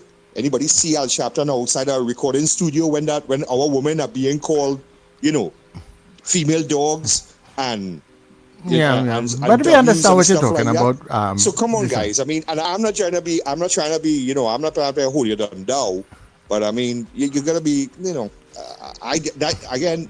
That's my opinion, but it seems as though that I know when I look at certain frequencies out here, it seems as though one pushing a yellow head and the next one pushing a red. And no one pushing red, white, and black and pro-Trini. And I thought you guys could be a little different than them, man, because it's showing a little more slant towards one of the other sides of the aisle. But anyway, that's my opinion, right? So no problem. Now. Okay, persona non grata for you. Go on your way. Yeah, okay, no problem. Thanks very much, Ron. I just like to give you a say, you know what I mean? But I say immediately as say that nonsensical as it was, he had it. You know what I mean? I have no cover for my mouth, people. Yeah, but sometimes you need to cover it sometimes, you know. You need to self-regulate sometimes. Racist and racism will always be with us. It will never go away. Never, ever in our lifetime, in our children's lifetime, in our grandchildren. It ain't going nowhere. Because guess why? We are humans. Yeah, because they are and we are the most hypocritical set of people on planet Earth. Hypocritical mammal on planet Earth. Yeah, very, very indisciplined. You know what I mean? But you're right. I have a low tolerance level for hypocrisy. Yeah. Low, very low. All right there. Caller, good morning. Good morning, Sir Charles. Morning, good morning, Richard Wendell, and all those who love tone. What channel, Mr. Virginia, what we listening to? He listening to a different frequency, you know.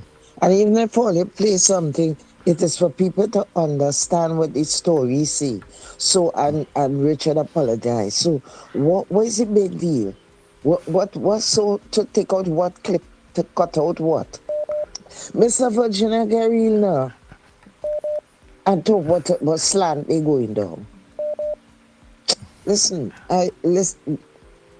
go from here if that is your behavior. No, don't go down that road. Yeah.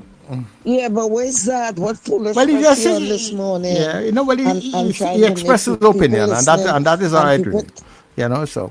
But I for one just tell people and send things to people to listen to and to join the radio station. Where's that? When he come in with that, he gonna make people feel they don't want to listen to the station.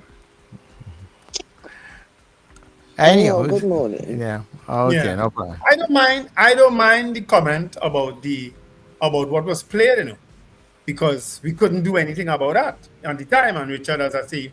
But you see, trying to castigate the show on a whole and paint us, I have a problem with that. Okay? Because you ain't gonna get a better radio show anywhere in Trinidad and Tobago or across the Caribbean than this show. You understand?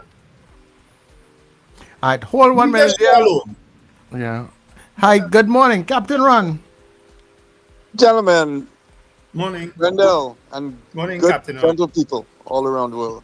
Listen, man. Y'all are radio people. Y'all entertainers. Y'all have a job. Y'all have a mandate. Just do your thing. Who vex? That is a bit. I agree with Zena. Zena, keep it up. Anyway, well, you know, y'all are always saying something, and I think the government Trinidad need to stop aligning themselves with this United States people up here. That is a major problem in Trinidad. Everything seems to happen in America. People copying it and doing it down there in the government. You understand? So all you just go forward, man. Let me drop that and go forward, man. This is radio. All entertaining everybody. We don't need to put a full stop here. Plenty more things happening there in Trinidad. Hey, listen. Wendell, you know, that thing happened last week there in Trinidad, a week before, with the people by Mova Junction or Laventil Dividend guys. You know, I spoke to somebody yesterday, and you know what they showed me? That is considered a terrorist act, you know. And nobody is mentioning that, you know.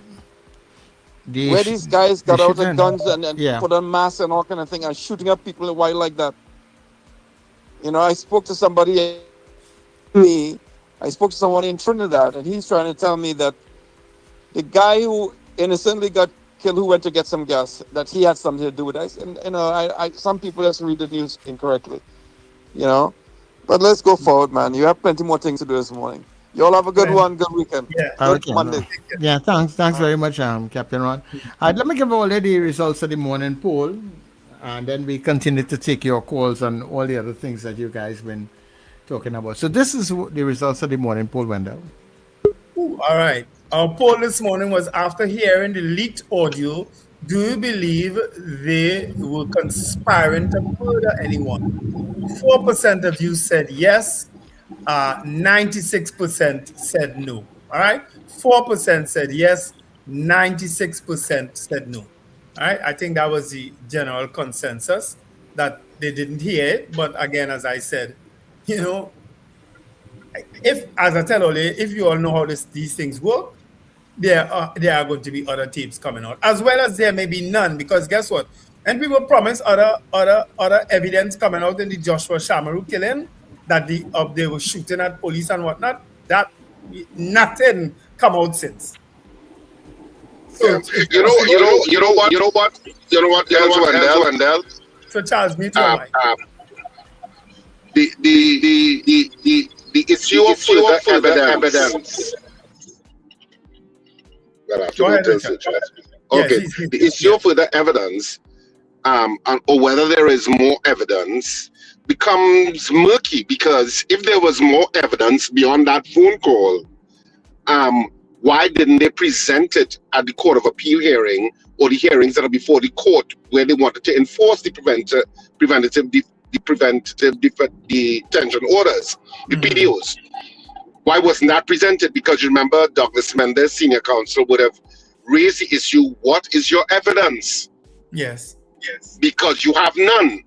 And the Court of Appeal said, I'm paraphrasing, vehement, angry, even inappropriate or offensive language does not necessarily meet the standard of being a conspiracy.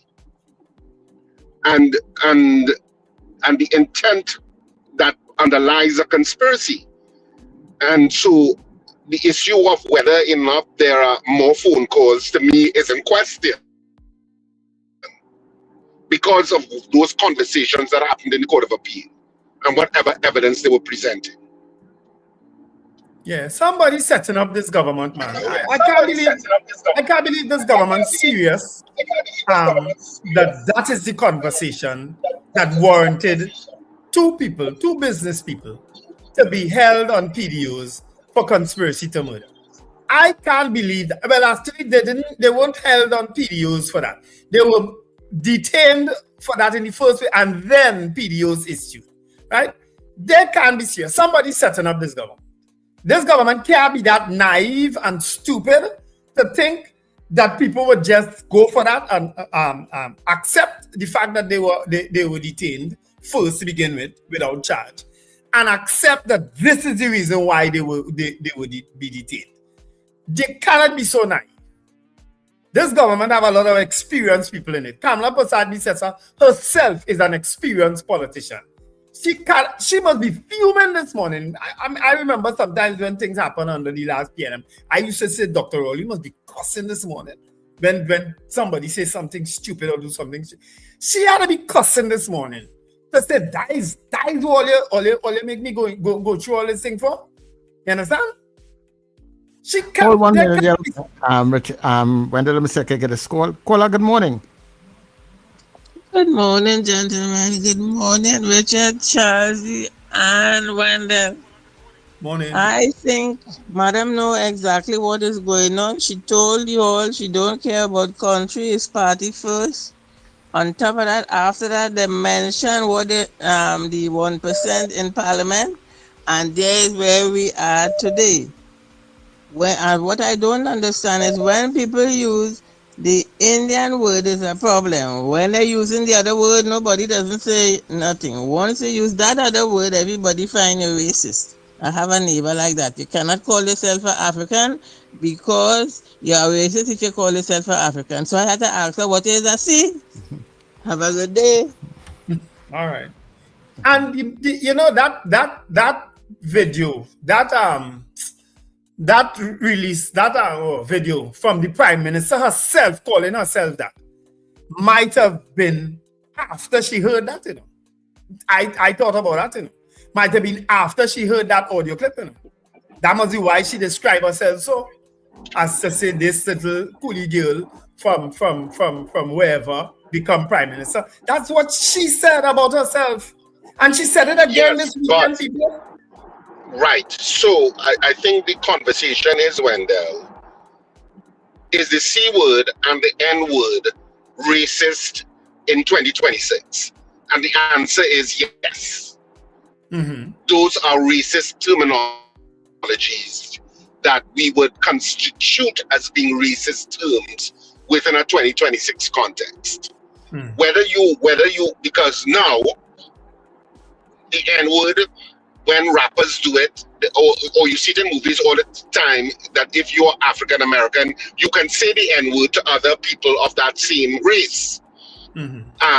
So the Prime Minister saying the C word to self-describe is almost like you give it a pass when people of the same race are using it against each other. Yeah. That has to be, in terms of contemporary life, that's what happens.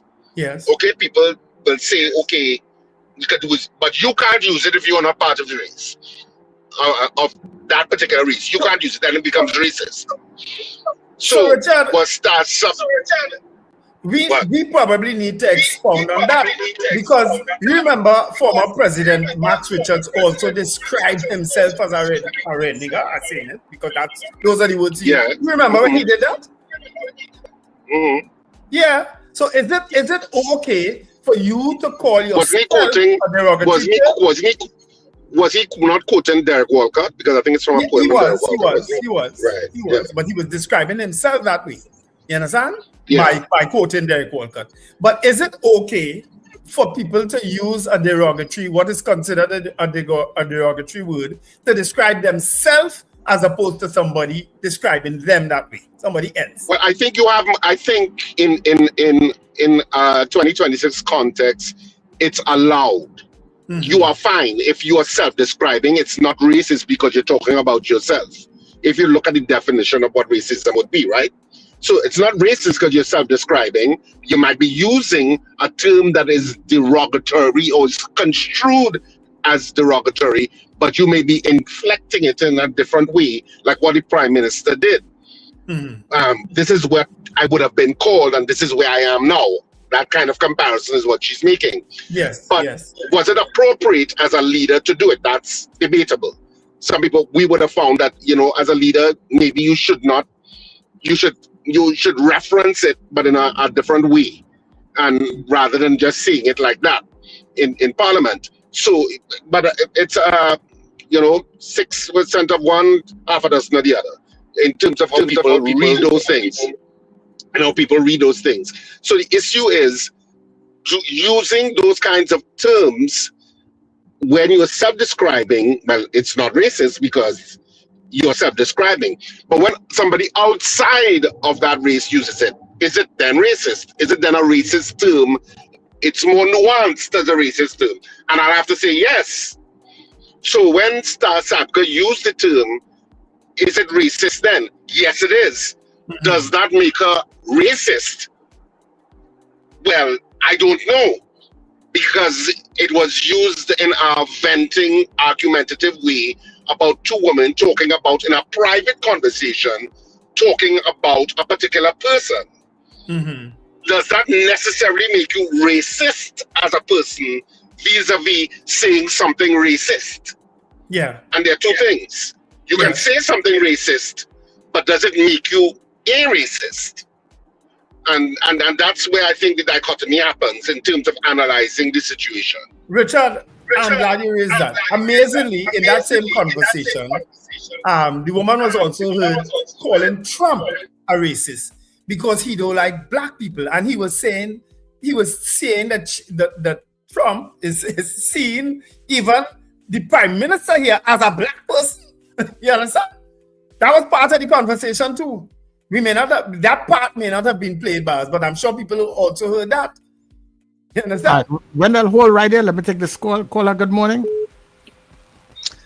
Good morning, gentlemen. Good morning to Wendell. Good morning to Richard. Good morning to you, Sir Charles. Morning. Go ahead, caller. We're taking your calls, and then the guys will respond after, caller. So go ahead. Yeah. I just called in to endorse what Zena said first. right? I find we are callers calling from outside, the international callers. I find when they call in, they should add something of value and not try to bring down the program or so on. I endorse the program. I endorse other program because, as I say, I don't have no horse in the race. I remember the 52%, and I try to contribute and try to get back into the fray. And I listen to, I don't know if you listen to other radio station, brother, to say that all they're biased and so on.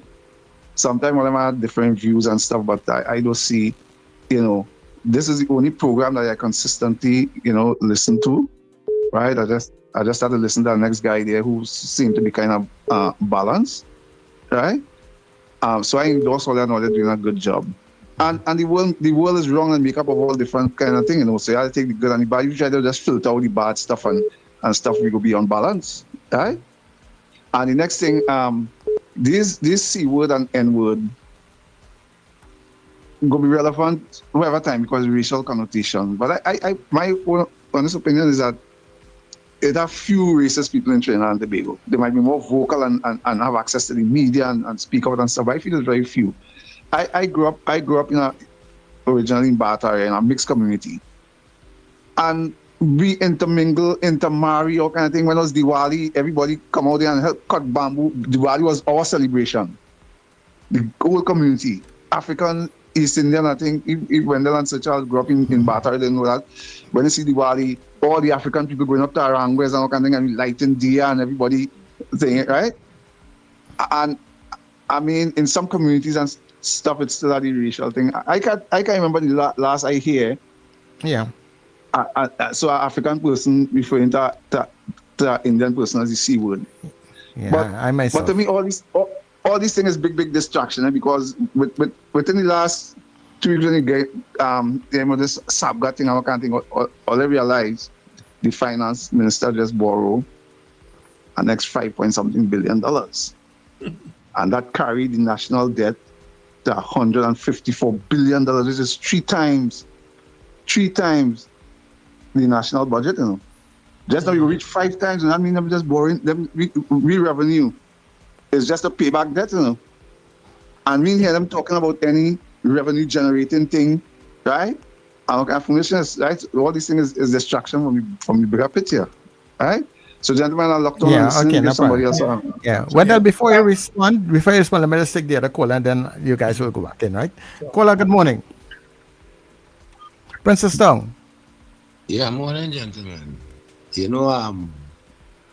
I recently heard a part of that tape. I didn't hear it all the time. And it kind of amusing to me in the sense that if that is what is supposed to be evidence of a conspiracy, well, I don't know where the police go in and the Attorney General and all of them with that, because that seems woefully short. Now, it might be offensive. Some people might say it's racist, but as a man who is black and almost blue, I have known racism throughout my life, and I do expect that to change. I don't know if any one of you all will ever call a tar baby, and not by somebody of a different race, somebody of the same race. So let's not try to blow things out of proportion because we hear some offensive words in it, I might be able to sit here and say that the country is being led by somebody who has demonstrated a certain degree of racism. From my perspective, however, I want to identify two different things. So this is really a kind of useless conversation about racism. You have callers who would support Donald Trump to the hilt and would argue that they're not supporting a racist. But yet still, if you look at the actions of Donald Trump, you will see that he is inclined to be racist. The most recent thing is to suspend the need for companies to submit information on the demographics in order to get federal contracts, because he is concerned about racism against white men in the United States. How absurd can we get? And on and on and on it will go. Yeah. It is there. It is not going anywhere. We have to learn to live with it. Not everybody is racist. The Prime Minister even referred to people. The Prime Minister basically told me I have a slave name, as though that was news to me. And I saw it as a racist slur against the African population. But I didn't hear anybody pulling out the hair over that. So while we mightn't like to hear what we're hearing, let's realize that racism is more than just a word or a term that might be offensive to you. It's about the actions you take. So if I go the road and I see a CPEP gang with 90% East Indian and 10% African in a country like this, I will look at the action and consider whether the action, whoever taking the action, is taking a racist action. That's more important to me than somebody watching me and calling me a baby or this or that, because I grow with that.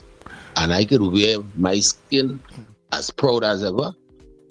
But to me the issue is that is not a conspiracy to murder the Prime Minister, based on what I heard there. That is a bigger issue. Yeah. And we could move on. But the racism ain't going anywhere. Let's not be hypocritical. All right. Yeah. Thanks, Princess Song. First, let me thank the guy before. I think he calls himself, I can't remember what he called himself now. But for the endorsement of the show. One. Right? Because we try to just lay the facts out as best as possible with a tinge of humor most times. Because if you know Richard, you can't do nothing with Richard without a little laugh, a little humor now and then, right? It's impossible, right? So that's what we try to do here in the morning, to make sure that you in a better mood. Even you're hearing the facts, you're getting the information, you're getting educated, you're seeing all these nice clips from Sir Charles and thing in the morning. But guess what? At the end of the day, you're leaving with a smile. That's the raison d'etre for us doing this show in the morning. Free of charge. You understand? So when people attack us, no problem. But don't attack the show. Don't try to put this show in a category that it is not. That's where I draw the line. And that's why I get passionate and I might raise my voice, because I speak loudly generally. You understand? But I will defend our right to deal with an issue the way we've been dealing with it over the years. I will defend that right. We may not always get it the way you want to hear it, but I will defend the right the way we do it. Right? As far as racism is concerned and racist, we will never get rid of it. I don't know if all you're living in a bubble to think that we will always get it right, or we will not have racist comments. I could tell you, as Barataria said, I born and grew up in St. James. You can't get a more racially mixed place, a more diverse place than St. James. As I tell people, we play in the Mandir, we play in the mosque, we play in the Catholic Church, in the Anglican Church, and went Nazarene Bible School. We all did it, regardless of what race we come from. You understand? Yes, there are people who probably said inappropriate things, but in the main, we in St. James, we know nothing about that. We don't use them terms to describe one another. I've heard people describe themselves in them terms. You understand? But we're not going to get rid of this, people. And it's going to get worse. The more hateful, the more vengeful people get, especially with their anonymity on social media. Oh, God, they say the most despicable things, man. Yes, they do. Hold 1 minute there, Wendell. Caller, good morning. All right, where they going to disappear to? That's no, don't go away. Caller, good morning. Are you there? I see the caller coming in all the time. Caller only hanging up. Don't go anywhere. Wendell, hold on. You pause. Right. Caller, good morning. Hi, good morning to Charles, Wendell, Richard. Wendell, I agree with you where this racism situation is concerned and things. Right? And my reason for saying this, I will give you an exercise to do for me. List all the boards that have been put together and look at the composition of the board and tell me what is your view after you complete the exercise. I'll go on. That's it for now. Yeah. Again, you know, this will not end, you know, people. We have to remember when you elect governments that they are going to pander to their base. That is a given. Until a bunch of people come up to change that, which the NAR did back in 86. You understand? And of course, they fell flat on the face a year later because one faction leave that group in. You understand? Thought we had it right then. But we gone straight back and it is not going to end anytime soon. Okay? Yeah. I understand what the caller is raising with regard to board appointments. But I think interestingly enough, one media house, when boards was first being appointed, and that issue was raised, looked at the composition of boards under the PNM and the composition of boards under the UNC, and felt that there was a similarity in terms of how they appointed people. So Wendell, maybe you are right that NAR was the one that went against the grain and said, you know, look, this is Trinidad and Tobago, and let's, you know, mix everything up completely. It's unfortunate, but you know, that's the politics that we have inherited since 1962. Yes. Which is why there's so many people that are tired of both parties. And just to get back on point, with, because Beauty Culture is trying to bring us back with the intercept bill. That thing, they've been intercepting phone calls for a long time now, you know. I think on 2 occasions it was used prior, you know, not with this government, with the previous government, you know. In other words, they've been intercepting phone calls since Martin Joseph, God rest his soul, was Minister of National Security in this country. You all remember him? He was the longest serving Minister of National Security. He used to call me and say, Wendell, come up and check me. We're not talking on the phone. Because he knew, he didn't tell me, you understand?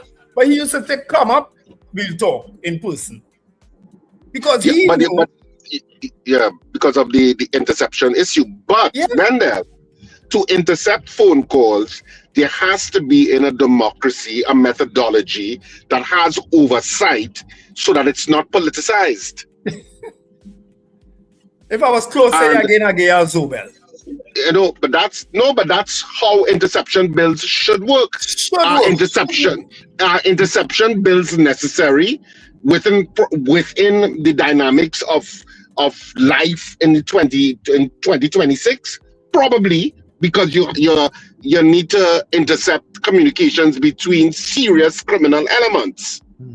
But even to do so, there has to be a methodology that's transparent and puts up guardrails so that it's not abused by any political direction or even by state security officials, that it's not abused.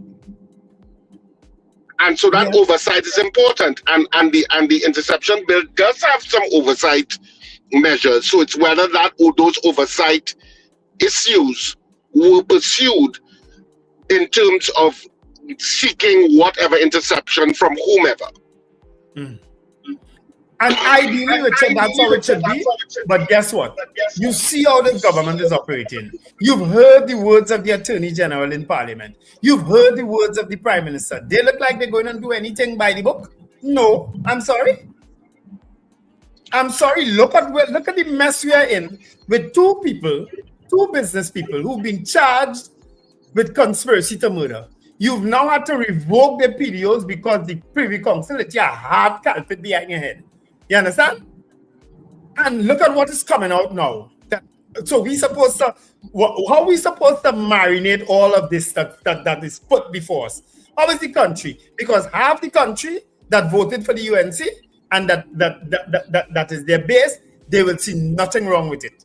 And the other half will be going at it full pelt. That's how we half of the country. Let me correct you. Half of the country did not vote for UNC. Neither did half of the country vote for PNM. Or let's give ourselves too much credit. Okay, 20% or 30% is vote for all here. Let me get it straight. Okay, so don't try and hype up all the figures. All the figures and all that. Okay, Richard. I'm just saying, there's the bunch. 1 minute.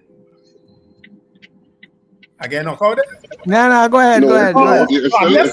I'm just saying that there are certain realities we have to face, and I don't know what's on the age, but I old enough to remember things from when I was a child until now. And we are not going to change in a long, long time, people. Nothing is going to change in Trinidad, only governments. Every 5 years, or if they're lucky, they get 10. That is the only change you're going to get in Trinidad and Tobago. A change of the people in charge of you. That's it. All right, let's go for the news. I don't agree with you. All right, guys, let's go for the news and come back.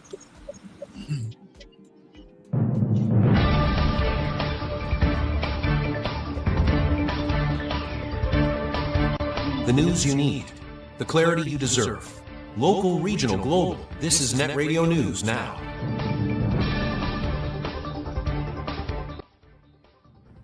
This is News Now on Net Radio and Guile TV. I am Derek McMillan. Thank you for joining us. The leak of an alleged intercepted phone conversation involving businesswoman Star Sapka has sparked political controversy and prompted calls for an independent investigation. Assistant Commissioner of Police Richard Smith confirmed the leak is under investigation as part of the wider probe. Opposition MPs Stuart Young, Marvin Gonzalez, Kareem Marcel, and former Minister Randall Mitchell have all questioned the legality of the alleged interception and how the recording entered the public domain. They argue the matter raises concerns about constitutional rights, the use of preventive detention orders, and the state of emergency. The leaked recording surfaced after Dominic and Genevieve Hadid were released from detention, while Sabga remains in custody pending a constitutional challenge. 3 people, including a member of the Trinidad and Tobago Defense Force, have been detained under preventive detention orders following a major anti-human trafficking operation across Trinidad and Tobago. The Ministry of Homeland Security said Operation Iceberg led to the arrest of soldier Titus Dubois, Venezuelan national Francis Carolina Rangel Ojeda, and Tobago resident Damon Charles. Investigators allege they were involved in a human trafficking network linked to the sexual exploitation of a 17-year-old Venezuelan girl. The operation also uncovered several Venezuelan women during searches in Tobago, while officers executed search warrants at 2 properties. Homeland Security Minister Roger Alexander said human trafficking is organized crime and vowed that those responsible will be identified, prosecuted, and criminal networks dismantled. 2 Chinese nationals have been acquitted of human trafficking charges after a high court judge ruled that the prosecution failed to prove a key element of its case. Chang Bao Wang and Wei Liang Wu were found not guilty of trafficking 2 Venezuelan children after Justice Kathy Ann Waterman Lachu determined the state had not produced sufficient evidence to prove the alleged victims were minors. The prosecution sought to amend the charges to trafficking in persons after closing its case, but the judge rejected the application, ruling it would unfairly prejudice the defense. The jury was then directed to return unanimous not guilty verdicts, bringing the 2019 case to an end. 9 detainees being held under preventive detention orders, along with 2 prison officers, have been charged following a major contraband operation at 2 prison facilities. Police say the charges stem from a search at the Eastern Correctional Rehabilitation Center and the Extended Remand facility. 2 prison officers have been charged with possession of prohibited articles. 1 detainee faces firearms, ammunition, and drug trafficking charges, while several others have been charged with introducing or attempting to introduce prohibited items into prison. Police say investigations are continuing, but have not disclosed what items were seized or whether further charges are expected. Regionally, Guyana's president, Dr. Irfan Ali, has announced an independent international commission of inquiry into the MV Barima ferry disaster. The 5-member panel will examine the circumstances that led to the sinking, including the vessel's seaworthiness, passenger boarding procedures, crew actions, safety measures, and compliance with maritime regulations. The inquiry will also review the search, rescue, and recovery operation to determine whether any negligence, misconduct, or institutional failures contributed to the tragedy, and recommend reforms to improve maritime safety. The MV Barima disaster is one of the deadliest maritime tragedies in Guyana's history. Finally, German authorities have identified Abdul Balut as the main suspect in the deadly attack at Berlin Pride that left 1 woman dead and at least 29 others injured. Prosecutors allege Balut drove a rented van into a crowd in the Tiergarten area before attacking people with a bladed weapon. He remains the subject of a major manhunt. Interior Minister Alexander Dobrindt described the incident as a suspected Islamist terrorist attack, while Chancellor Friedrich Merz vowed Germany would not allow terrorism to undermine its freedoms. Police say those injured are no longer in life-threatening condition as investigations continue. And that is NETT Radio News at this time. That was News Now. Stay informed with New Era TT Radio. NETT Radio.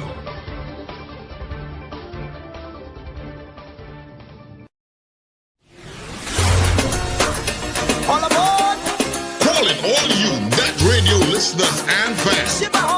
It's time to pack your cooler, gather your crews. Join us on NETT Radio. NETT Radio. Halloween Cooler Crew in red, white, and black.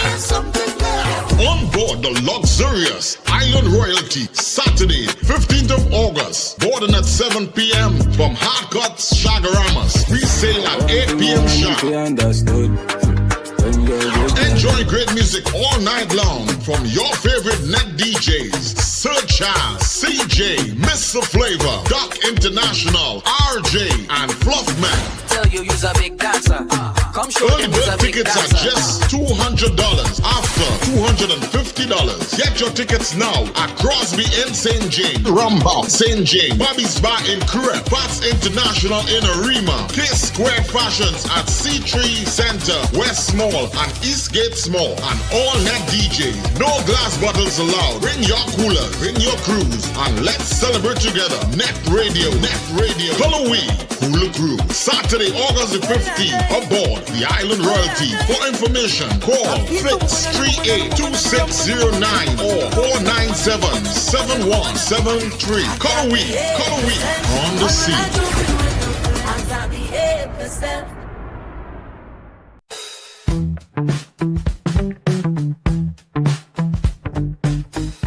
S&H Rumbox, 137 Western Main Road, St. James, for all your retail and wholesale needs for alcohol and non-alcoholic beverages. Call us at 686-0599 or visit us at 137 Western Main Road, St. James. S&H Rumbox, drinking out of the box. What do we all want for Trinidad and Tobago? Safer communities, greater opportunities, and a better future. Join Denise Deming every Tuesday at 11 a.m. on NETT Radio for Common Ground TNT. Each week, respected guests tackle the issues affecting our nation, from crime and education to healthcare, the economy, and good governance. Common Ground TNT, finding solutions through conversation. Tuesdays at 11 a.m. on NETT Radio, NETT Radio. End times is here. Are you prepared? Check us on New Era TT Radio or NETT Radio with Brother Raka and Brother Yatazakawa on Mondays from 7 to 8 p.m. End times is here. Stay tuned.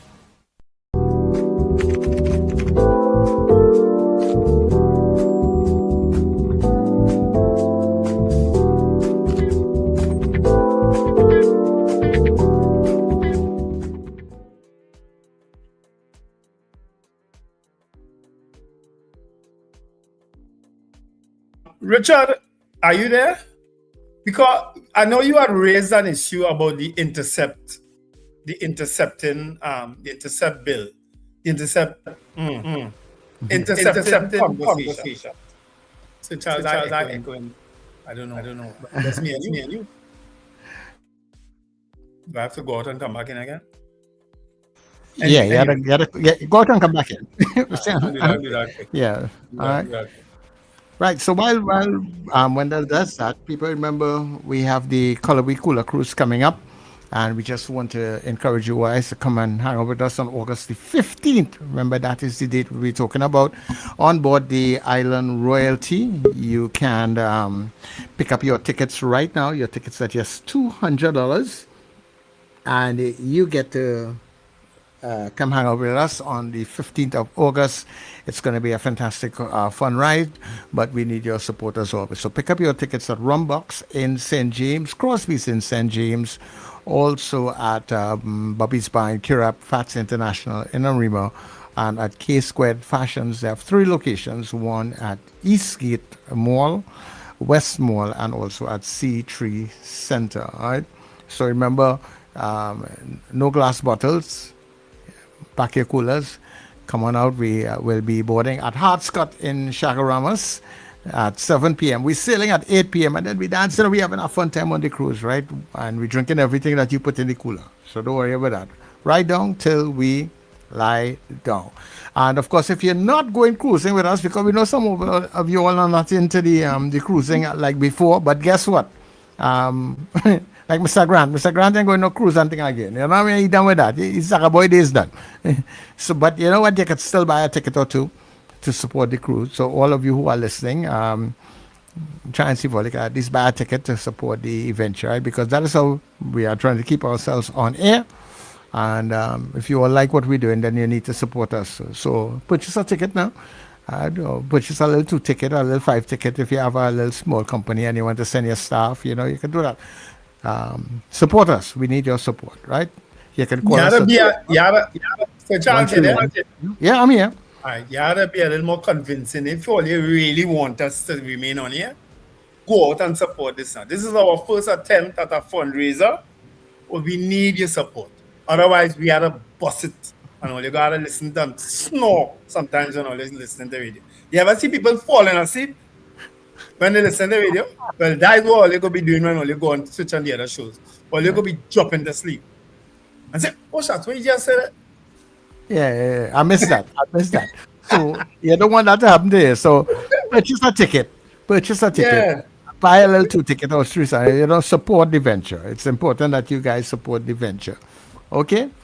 And we have tickets by Rumbox. We have tickets by Rumbox and drinks by Rumbox. So you can get everything in one go by Rumbox. We just don't have clothes. You have to go by Fats International for the clothes.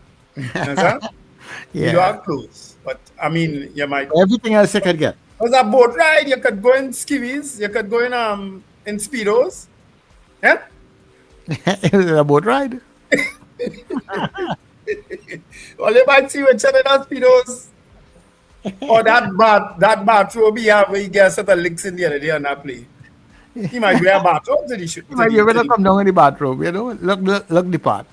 Yeah. But regardless of it, just come on out and support the venture, support the platform, support us so that we could stay outside here as long as we can.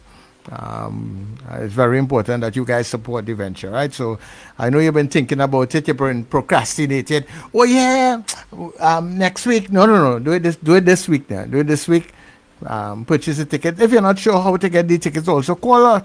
All our numbers 281-1315, 299-5156, and we will get somebody to come and pick it to bring it to you wherever you are. Also, right? We're doing all that to make sure that we keep the platform up and running. And for people who don't drink alcohol, yes, we have non-alcoholic beer. We don't have none. Yes, they have non-alcoholic beer, mine. Heineken has a non-alcoholic beer. Mm-hmm. And that Carib Light Pilsner, how much is that? That like blue water. That like, oh, I nearly say blue water. Yes. That like water. But we do have non-alcoholic beer. We do have the Heineken, but that's not plastic though. That's glass bottle. I must find out if it have Heineken in tins, the non-alcoholic one in tins. I must find that out. Something I'm going to say. Yeah. So come out and support now the boat right now, please. Right? Come out and support that.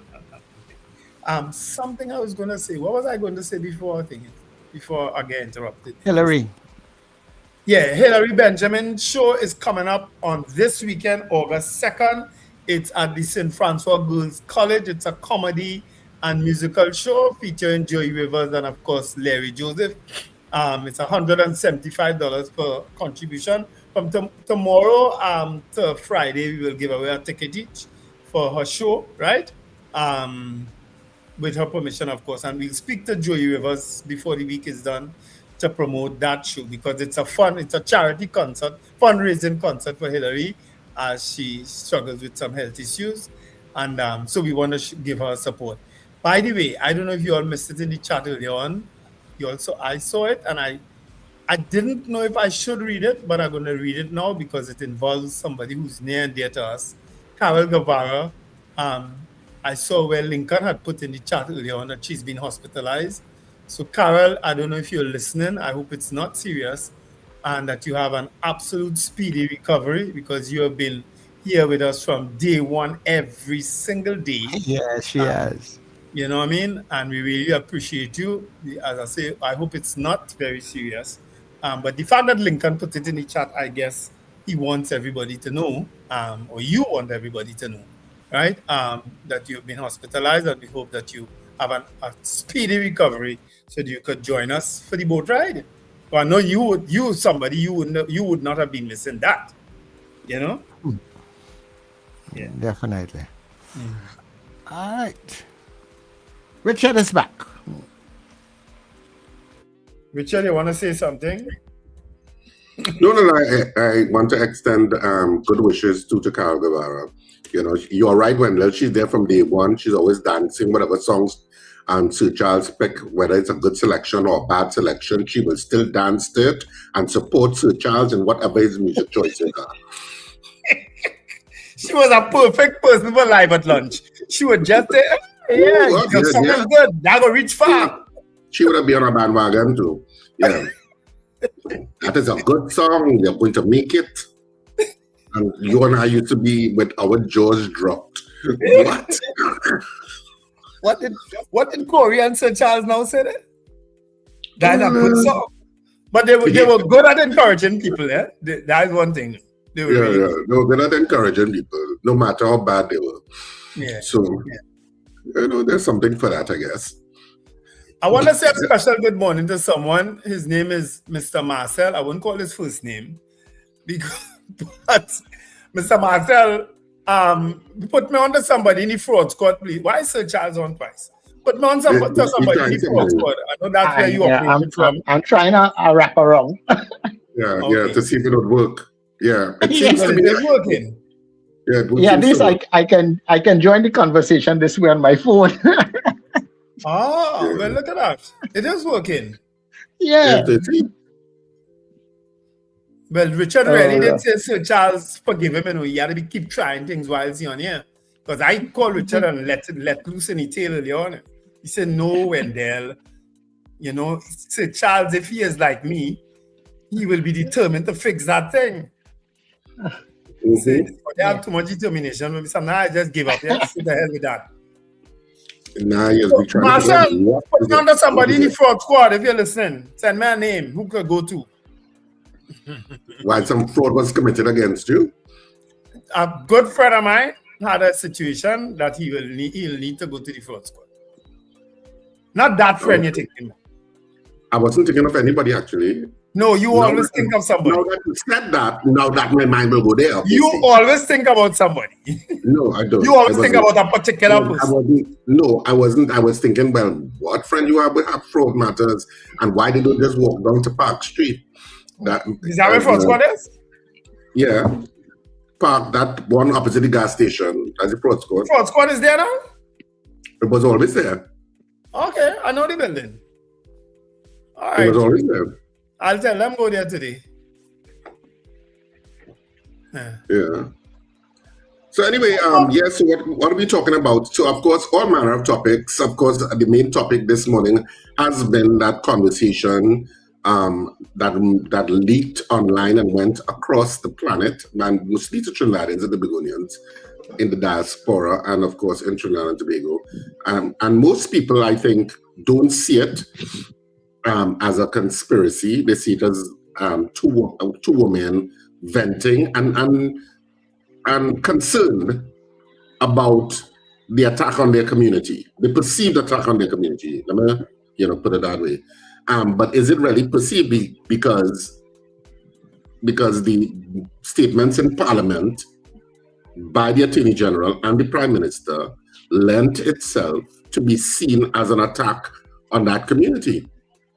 So they have only themselves to blame for what they said in Parliament for it to be construed as such. And that's what they were referencing, Richard. The particular presentation by the Attorney General. Yeah. They reference that. Which we would have raised there. Yeah. Which we would have raised and said that the optics are now going to look like you are attacking that particular community. And that's how it was received, obviously. From that conversation, that community is concerned. And that community should not feel any less belonging to Trinidad and Tobago than any of us. Yeah. They don't deserve that.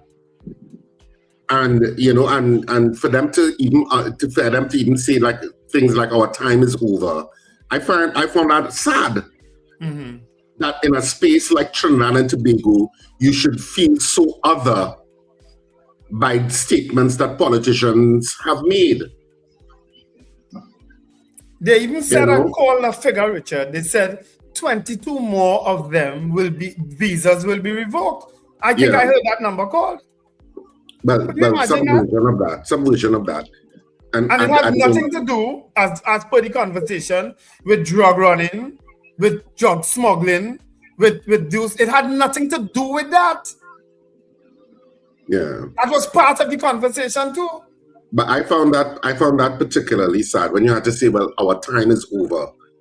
It's like you feel like you don't belong, and you are Trinidadians and you do belong in this space. And so politicians should not have the power to make you feel you don't belong. Well, they do. They always did. They can say things like that, but as a society, we should absolutely not condone it. And we should say, no, you can't single out any one community and say that's not what Trinidad and Tobago is. We have never been that in terms of us post-1962 wanting, that you don't belong. We have our issues politically in terms of how we divided. Sometimes the population votes along race lines, which is fueled by politicians. But certainly, the majority of the country in a social environment, everybody, mixes and see ourselves as Trinidadian and Tobagonian. And for one group to be politicized and be politically attacked in Parliament by words is disgusting and disheartening. Yeah. That it would have the effect on that group that they would feel like we are being, attacked and feel like you no longer belong. Yeah. That's wrong. That's wrong. And that's wrong. I'd say it 3 times. And Richard, it is a spirit of vengeance room in the land. Because this same group in the previous video where they had labeled themselves as the 1% or whatever, had said that Trinidad has been good to them. They love it here. They are Trinidadians. Trinidad has been good to them. So to feel now that they're under attack in the same Trinidad that they born and grew up in, most of them have successful businesses, successful lives and so on, has employed so many people, because even that came out in that little clip there, the amount of people they've employed and so on. You know what I mean? To feel that now they just, because I don't know, I'm not staying in a place that persecuted me, I'm sorry, I am not staying in a place that, even if it is my own place, I am not staying. But I don't know, there is a reason, and there is a purpose in standing your ground. Because if that was the case, African Americans would have exited the United States especially the southern states, long ago, but many African Americans remained there and stood their ground. And that's what communities across the planet have done when faced with that. You can't cower and run. Yeah, I hear you. But remember, they are a small community. They're not as big as they're not as expansive as the Africans were in America or are in America. They are a very small community, and they are largely very successful. So how much of that they could take, Richard? How much of that? You could imagine detailing. It's one government, and it's certain personalities in that government. I don't think the entire cabinet is of that opinion. No, they're not, Richard, but they're afraid to speak out. We don't have it's not like the UNC under Pandey or the last UNC, where people are openly, this bunch, like they're afraid to talk to Richard. Well, I mean, people, well, I can't disagree with that. I don't know. But I don't think that, this is my opinion, of course. I don't think that the rest of the cabinet is of that opinion. Or at least some members of the rest of that cabinet. I suspect you are right. That a few of them cannot be agreeing with what is seen and what is going on.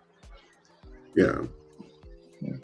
But I think also, people who have invested their lives and their generations into something, and I don't expect that they will just pick up themselves and pack up and go. If I could afford a place in Miami or afford a place of the Caribbean or somewhere, I wouldn't do that. Of course I'm doing that. Yeah. But that's provided that you're deciding that, hey, look, I retiring at this stage and I'm going for no further. But when you have business and you have family and children and others here and your legacy that you've built, you're not just going to pack up your suitcase and go. You personally might do that. Businesses wouldn't close down. Yeah, but well, businesses can be run from elsewhere, and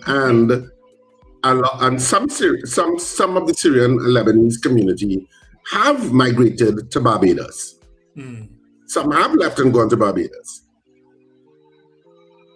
I don't know that it's a huge percentage, but some have. So so you could go to other islands. It's easier to go to other islands than it is to say you want to go to Europe or wherever else, and because you may want to stay in the Caribbean because you are still a Caribbean person. But it would be, but my point is, it's unfortunate, and unfortunate is not the correct adjective. It's disheartening that any group in Trinidad and Tobago should feel that they don't belong in this space. And politicians should be ashamed of themselves for fueling that. I would really like to find out what's behind this. I mean, I don't think we'll ever find out, but it can't just be a simple case of vindictiveness that, okay, you all will helping out the PNM, take this. I refuse. We can't be so petty in this place, man. Well, pettiness is a personality trait. So it's whether that is a personality trait of people making those decisions or there is something more. I will always say, I know you have your opinion of the TTPS, Wendell, and the TTPS has problems. But what I will also say too is that the Trinidad and Tobago Police Service is one of the few police services that I know on planet Earth that locked down a country because of terms and conditions by causing gridlock across highways across the country. A day of total policing. So much so that it made international news. Because it was so unusual. And the current Minister of Homeland Security defended that. Yeah. He was part of the union back then. Welfare Association. No, he was also on the program. Beyond the Tape. That, and I know when that was raised by Marlon, he defended it. Mm-hmm. You know, and that was alarming. So we have smaller versions of that. Trinidad is a strange space in certain ways. You know, we have smaller versions of that taking place every now and then, right? Well, yeah. But I believe it goes way beyond just individual personalities. I believe that the politics is playing for keeps. You know. What do you mean by that? Okay, that if I was kind of saying it the other day in a way that if I'm in power, I'm looking at ways to disable the opposition from being able to be a formidable force or to use certain things to be able to challenge to get back into power. Well, clearly that ain't working. It didn't work for the PNM for the 9.5 years they were there. It ain't work. It didn't work for the People's Partnership when they spent the 5 years from 2010 to 2015. That ain't working. Yeah, but you know, but the politics plays out that kind of script. Some a little more subtle than some, you understand? Some people do things in a particular kind of way that they try not to be out front there, and then have a certain set of people say, nah, it come just like some of the criminals we see outside here. Some will say, nah, we got to go for he in the night. And some people will say, well, look, we're going for he now. Well, unless we reach the stage of locking up political opponents, in other words, MPs starting getting locked up.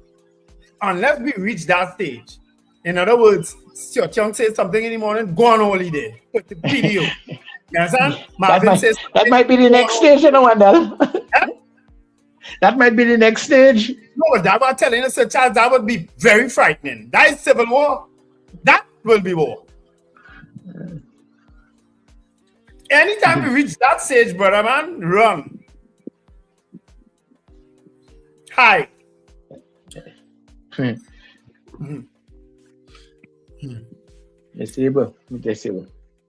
Yeah, I mean, anyway, let's take some calls. Let's take some calls. Yeah. So I'm transiting back to go to get the calls. Wait a minute, you had to log off again?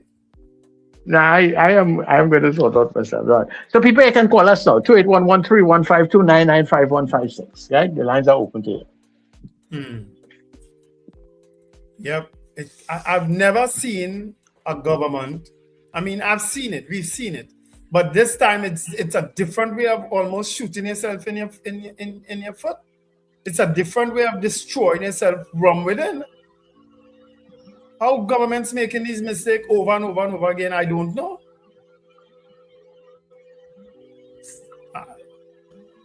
Trying to get this call here.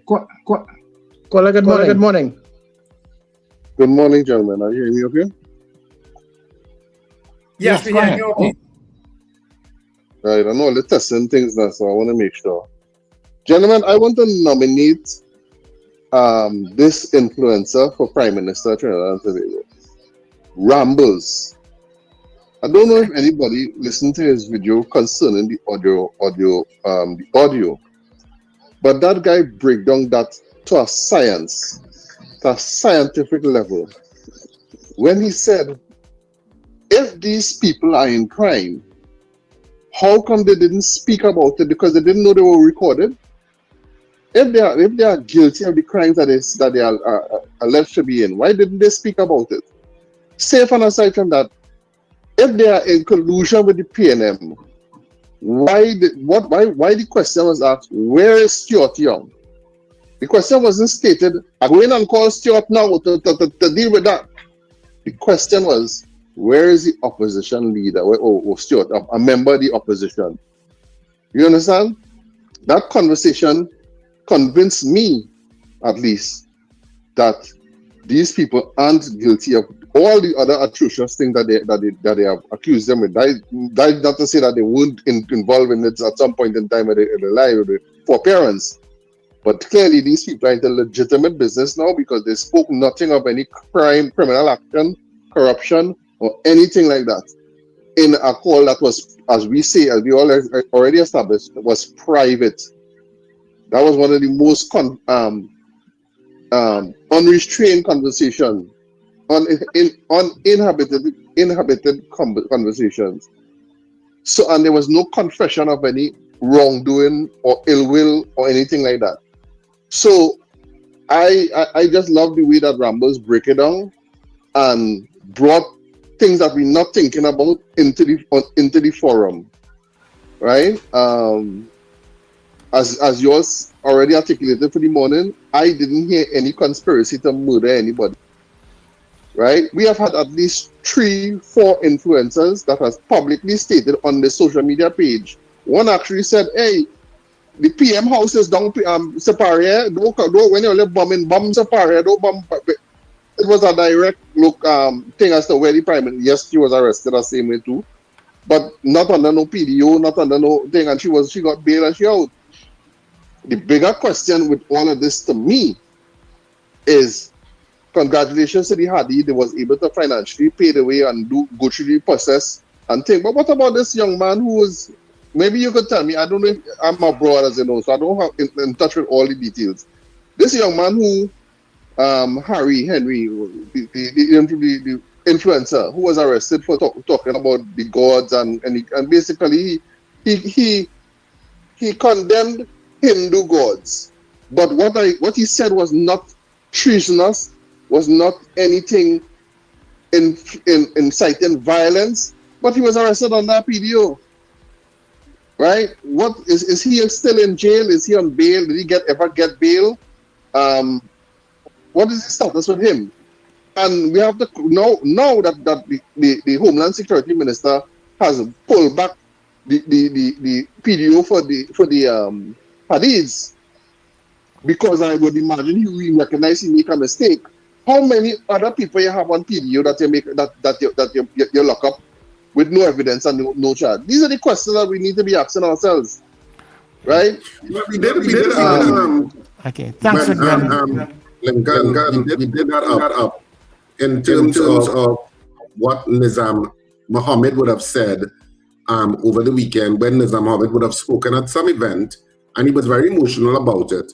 And he said that there should be a consortium of attorneys, that private attorneys should come together as a group, a pro bono, and a service to Trinidad and Tobago, I guess, in terms of tackling the PDOs of the 200 plus people who are now under PDOs, and so that the state either moves to charging so that they get their day in court or release. So that was to address what you're bringing up there, Lincoln, with regard to the issue of how many people are being held on circumstances that are not equivalent to an actual offense having been committed. Yeah. Nizam Mohammed did raise it for attorneys to come out and represent these people. And hopefully that call will be heeded by quite a bit of people. You know what I mean? Because it's really, it's craziness happening in Trinidad and Tobago. And if we continue this way, it's not going to end nice. And that we basically saying what two women were saying on the phone the other day. Yeah. Everybody basically saying it. That this place these things are not going to end nice. All right, hold right there, Wendell. Caller, good morning. Yeah, good morning, gentlemen, again. I just, something just pick on me. The police service getting so much problem with the intelligence gathering and all these kind of thing, right? You know what this issue now highlight to me? The real criminal underworld and the conspirators and all kind of stuff and things like that. Seeing what transpire, how would they be communicating, Wendell, from now on? How would they? How have they been communicating? how have they been communicating? Exactly. the real underworld and so on. If you look at right, and then knowing that if the police service or the government really intercepting people's calls and all kind of thing, how would they be communicating? So what will happen to the police intelligence going forward? All right, I locked on listening. Yeah. The police intelligence got them to arrest 3 people on trafficking charges. Okay? You know what happened? They put them on PDOs. But you already do your intelligence. You arrested them. But you're in charging them. You hold them on PDOs. Until what? And when? Why? Another raw intelligence had them arrested 2 Chinese nationals. Okay? You know what they do? They arrest them and charge them for trafficking in minors. When they check, the people not minors. They had to free them. The judge free them. What do you think this place joking? It's a joke. Or they don't be picking up on these articles. I don't know these articles like they just jump out at me. Hey, look, more police thing. Take that. You know, I'm happy that you mentioned that whole story again in November, because I keep wondering, and not just now, you know, I mean, what really happening in the DPPs and that this prosecutor's office, that some simple things that you think that they would check before they go forward, as in this situation, just to prove if the people because you were charging people with abduction of minors or trafficking in minors, but you had checked to see if it's really minors or not, and then last minute trying to change it. And something definitely wrong with that. That DPP office need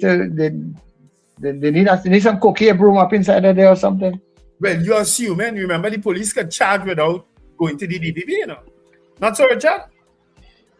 Well, if they have enough evidence, but if it's a complicated case, they will seek an opinion or an overview from the or advice from the DPP's office. You know, when last week when we discussed the issue of the president, and I said the president needed to be more circumspect, in my opinion.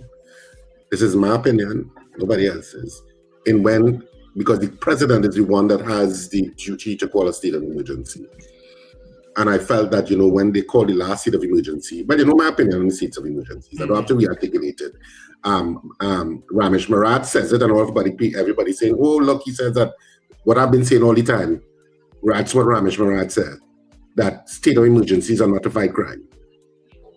Okay? That's what he said over the weekend. Yes. Okay? That's what he said as a senior counsel. So, I agree with him, or he agrees with me. But the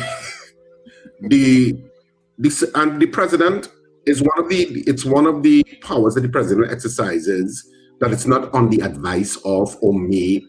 The president has the authority to call a state of emergency on the basis of the evidence before him or her. And when I said that we should be more circumspect, you said, and I'm paraphrasing, well, if you can't blame her if you say, look, there's a plot to assassinate members of the government, blah, blah, blah, blah, blah, blah, blah. Here's my counter argument to that. She can say, well, that sounds like a policing job to me. So use your police intelligence and sort out if there is such an attempt. That's not a reason. It's not an external threat that you've articulated to me, that the country is under an external threat.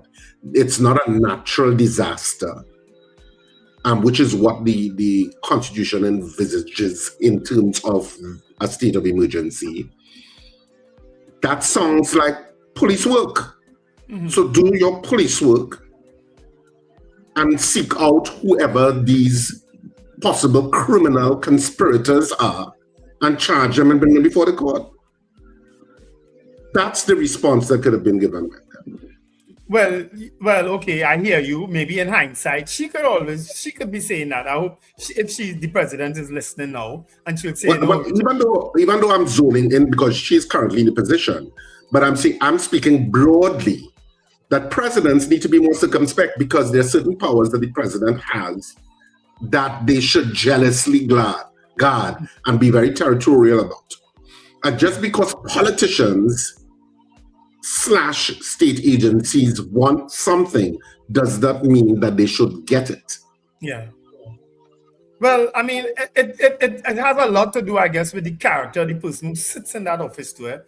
A.N.R. Robinson, everybody knew the type of person he was. You understand? He was very, very meticulous in terms of what he did. He would challenge certain things, and then, of course, if the legal advice, man, I try and take it inside, so don't go. Yeah, if the legal advice was weighed against him, well, then he had no choice, which is what he did. I mean, I'm saying so the evidence has to really be robust enough.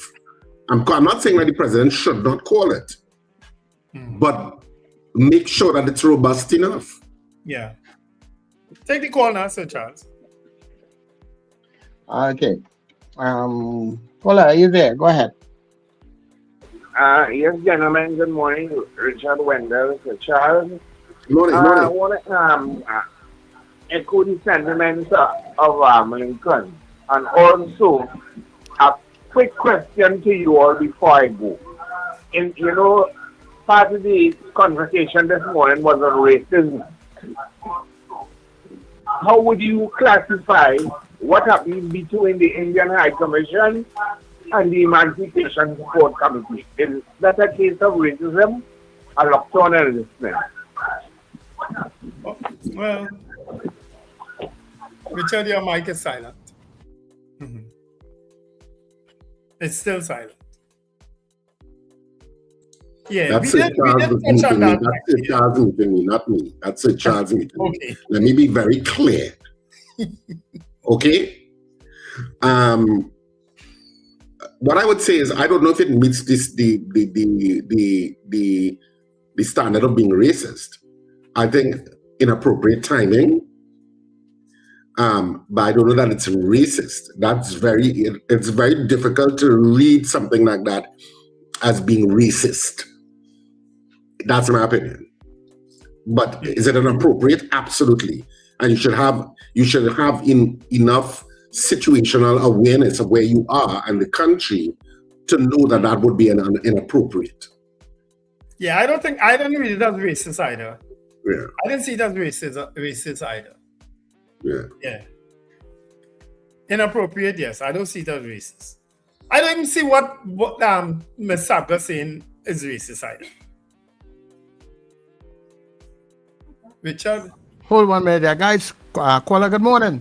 It's really Sir Charles. Good morning again, gentlemen. Fun sunset. Hey, quickly, Yes, Richard, thank you for better articulating clearly what I was saying. You asked if using the N-word and the C-word, if it's inappropriate in 2026. And as you said, quite right, it's inappropriate. So I was never saying, and that's for clarification for Zena, Captain Ron, and even Wendell, I never said don't play the tape. I never said don't release the information. All I was saying is that at least, those derogatory terms could have been edited. But I guess maybe for effect, it was kept. I don't know. But and as I said, Dr. James Manning, when he's on the pulpit, a black man, when he's on the pulpit, he uses that N-word very often, saying, black people, what are you thinking? So, but again, I think it's not, he didn't have to use it, but maybe it's for effect. So, thanks again. You guys have a good day. Cheers. Bye. Oh, Lord.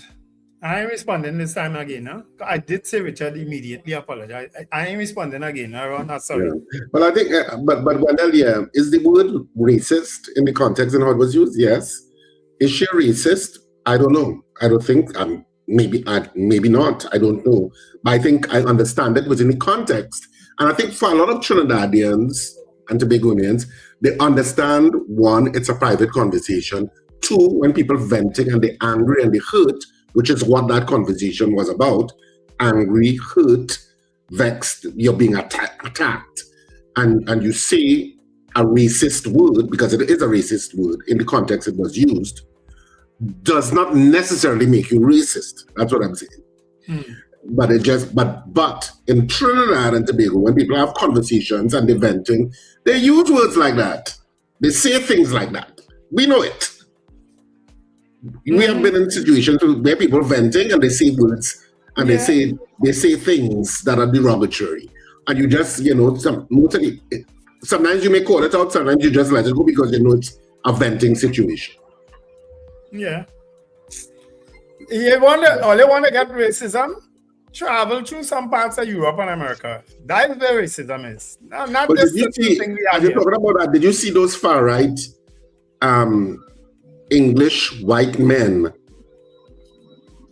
I can't remember which town it was in England, having a protest in front of businesses that had like Chinese writing or Arabic writing, or obviously the diversity that England is now, right? And making and protesting, go back where you came from, and then they're saying white men stand strong, or white men. They had some chant, white men, and I'm like, what the hell is happening to planet Earth? Something went wrong in the air somewhere and something happened.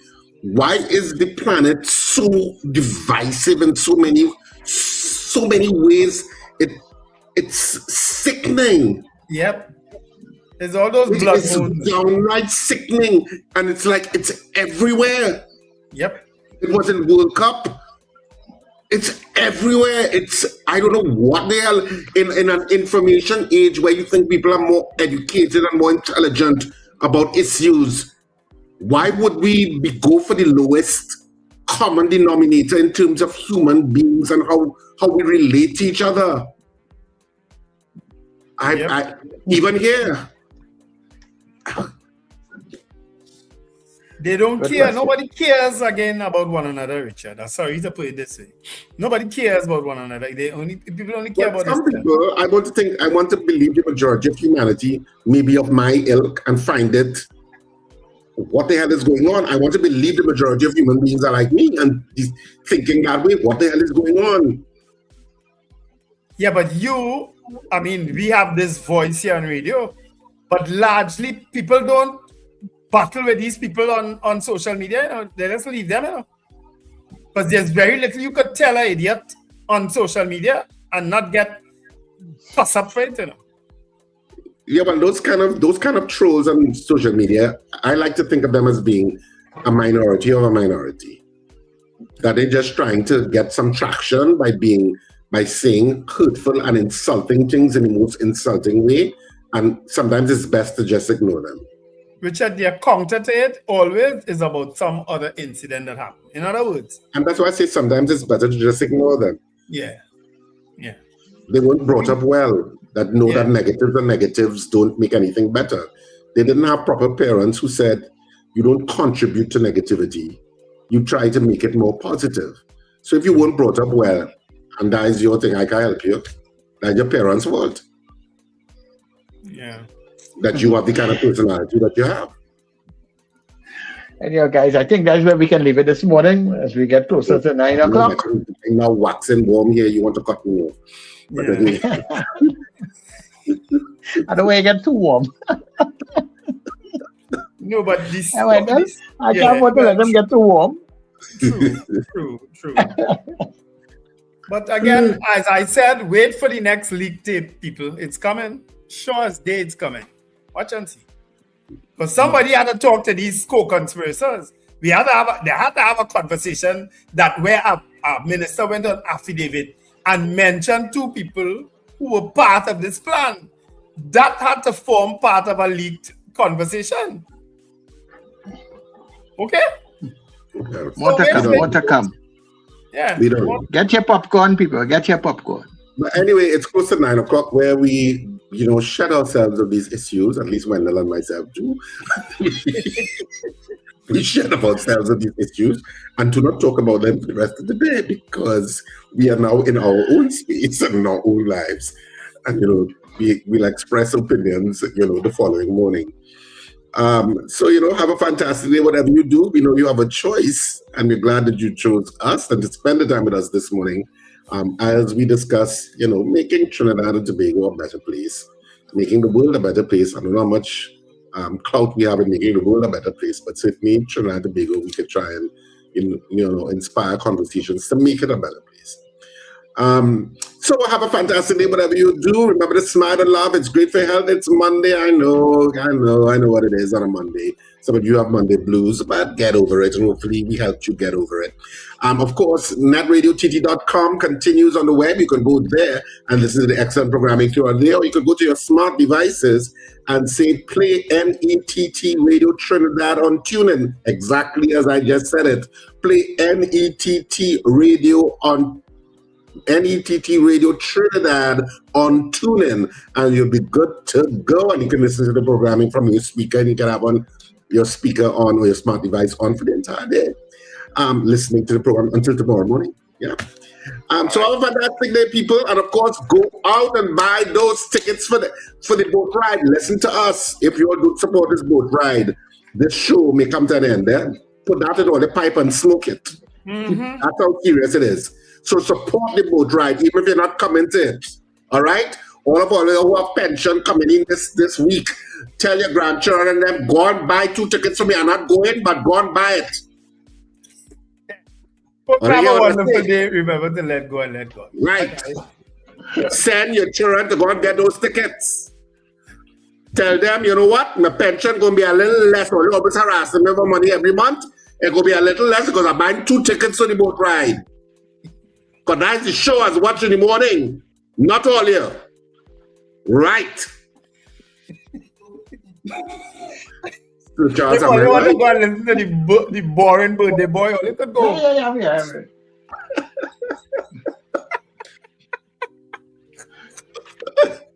All right. Happy birthday again, Dale. Oh, today's Dale's birthday? Yeah, today's Dale's birthday. Oh, yeah, happy birthday, Dale. Yeah. So have a fantastic day, people. And of course, you have been listening and watching The Breakfast Show. Get up, it's the time to start the day. The Breakfast Show is here, we bring in the soca way. Yeah.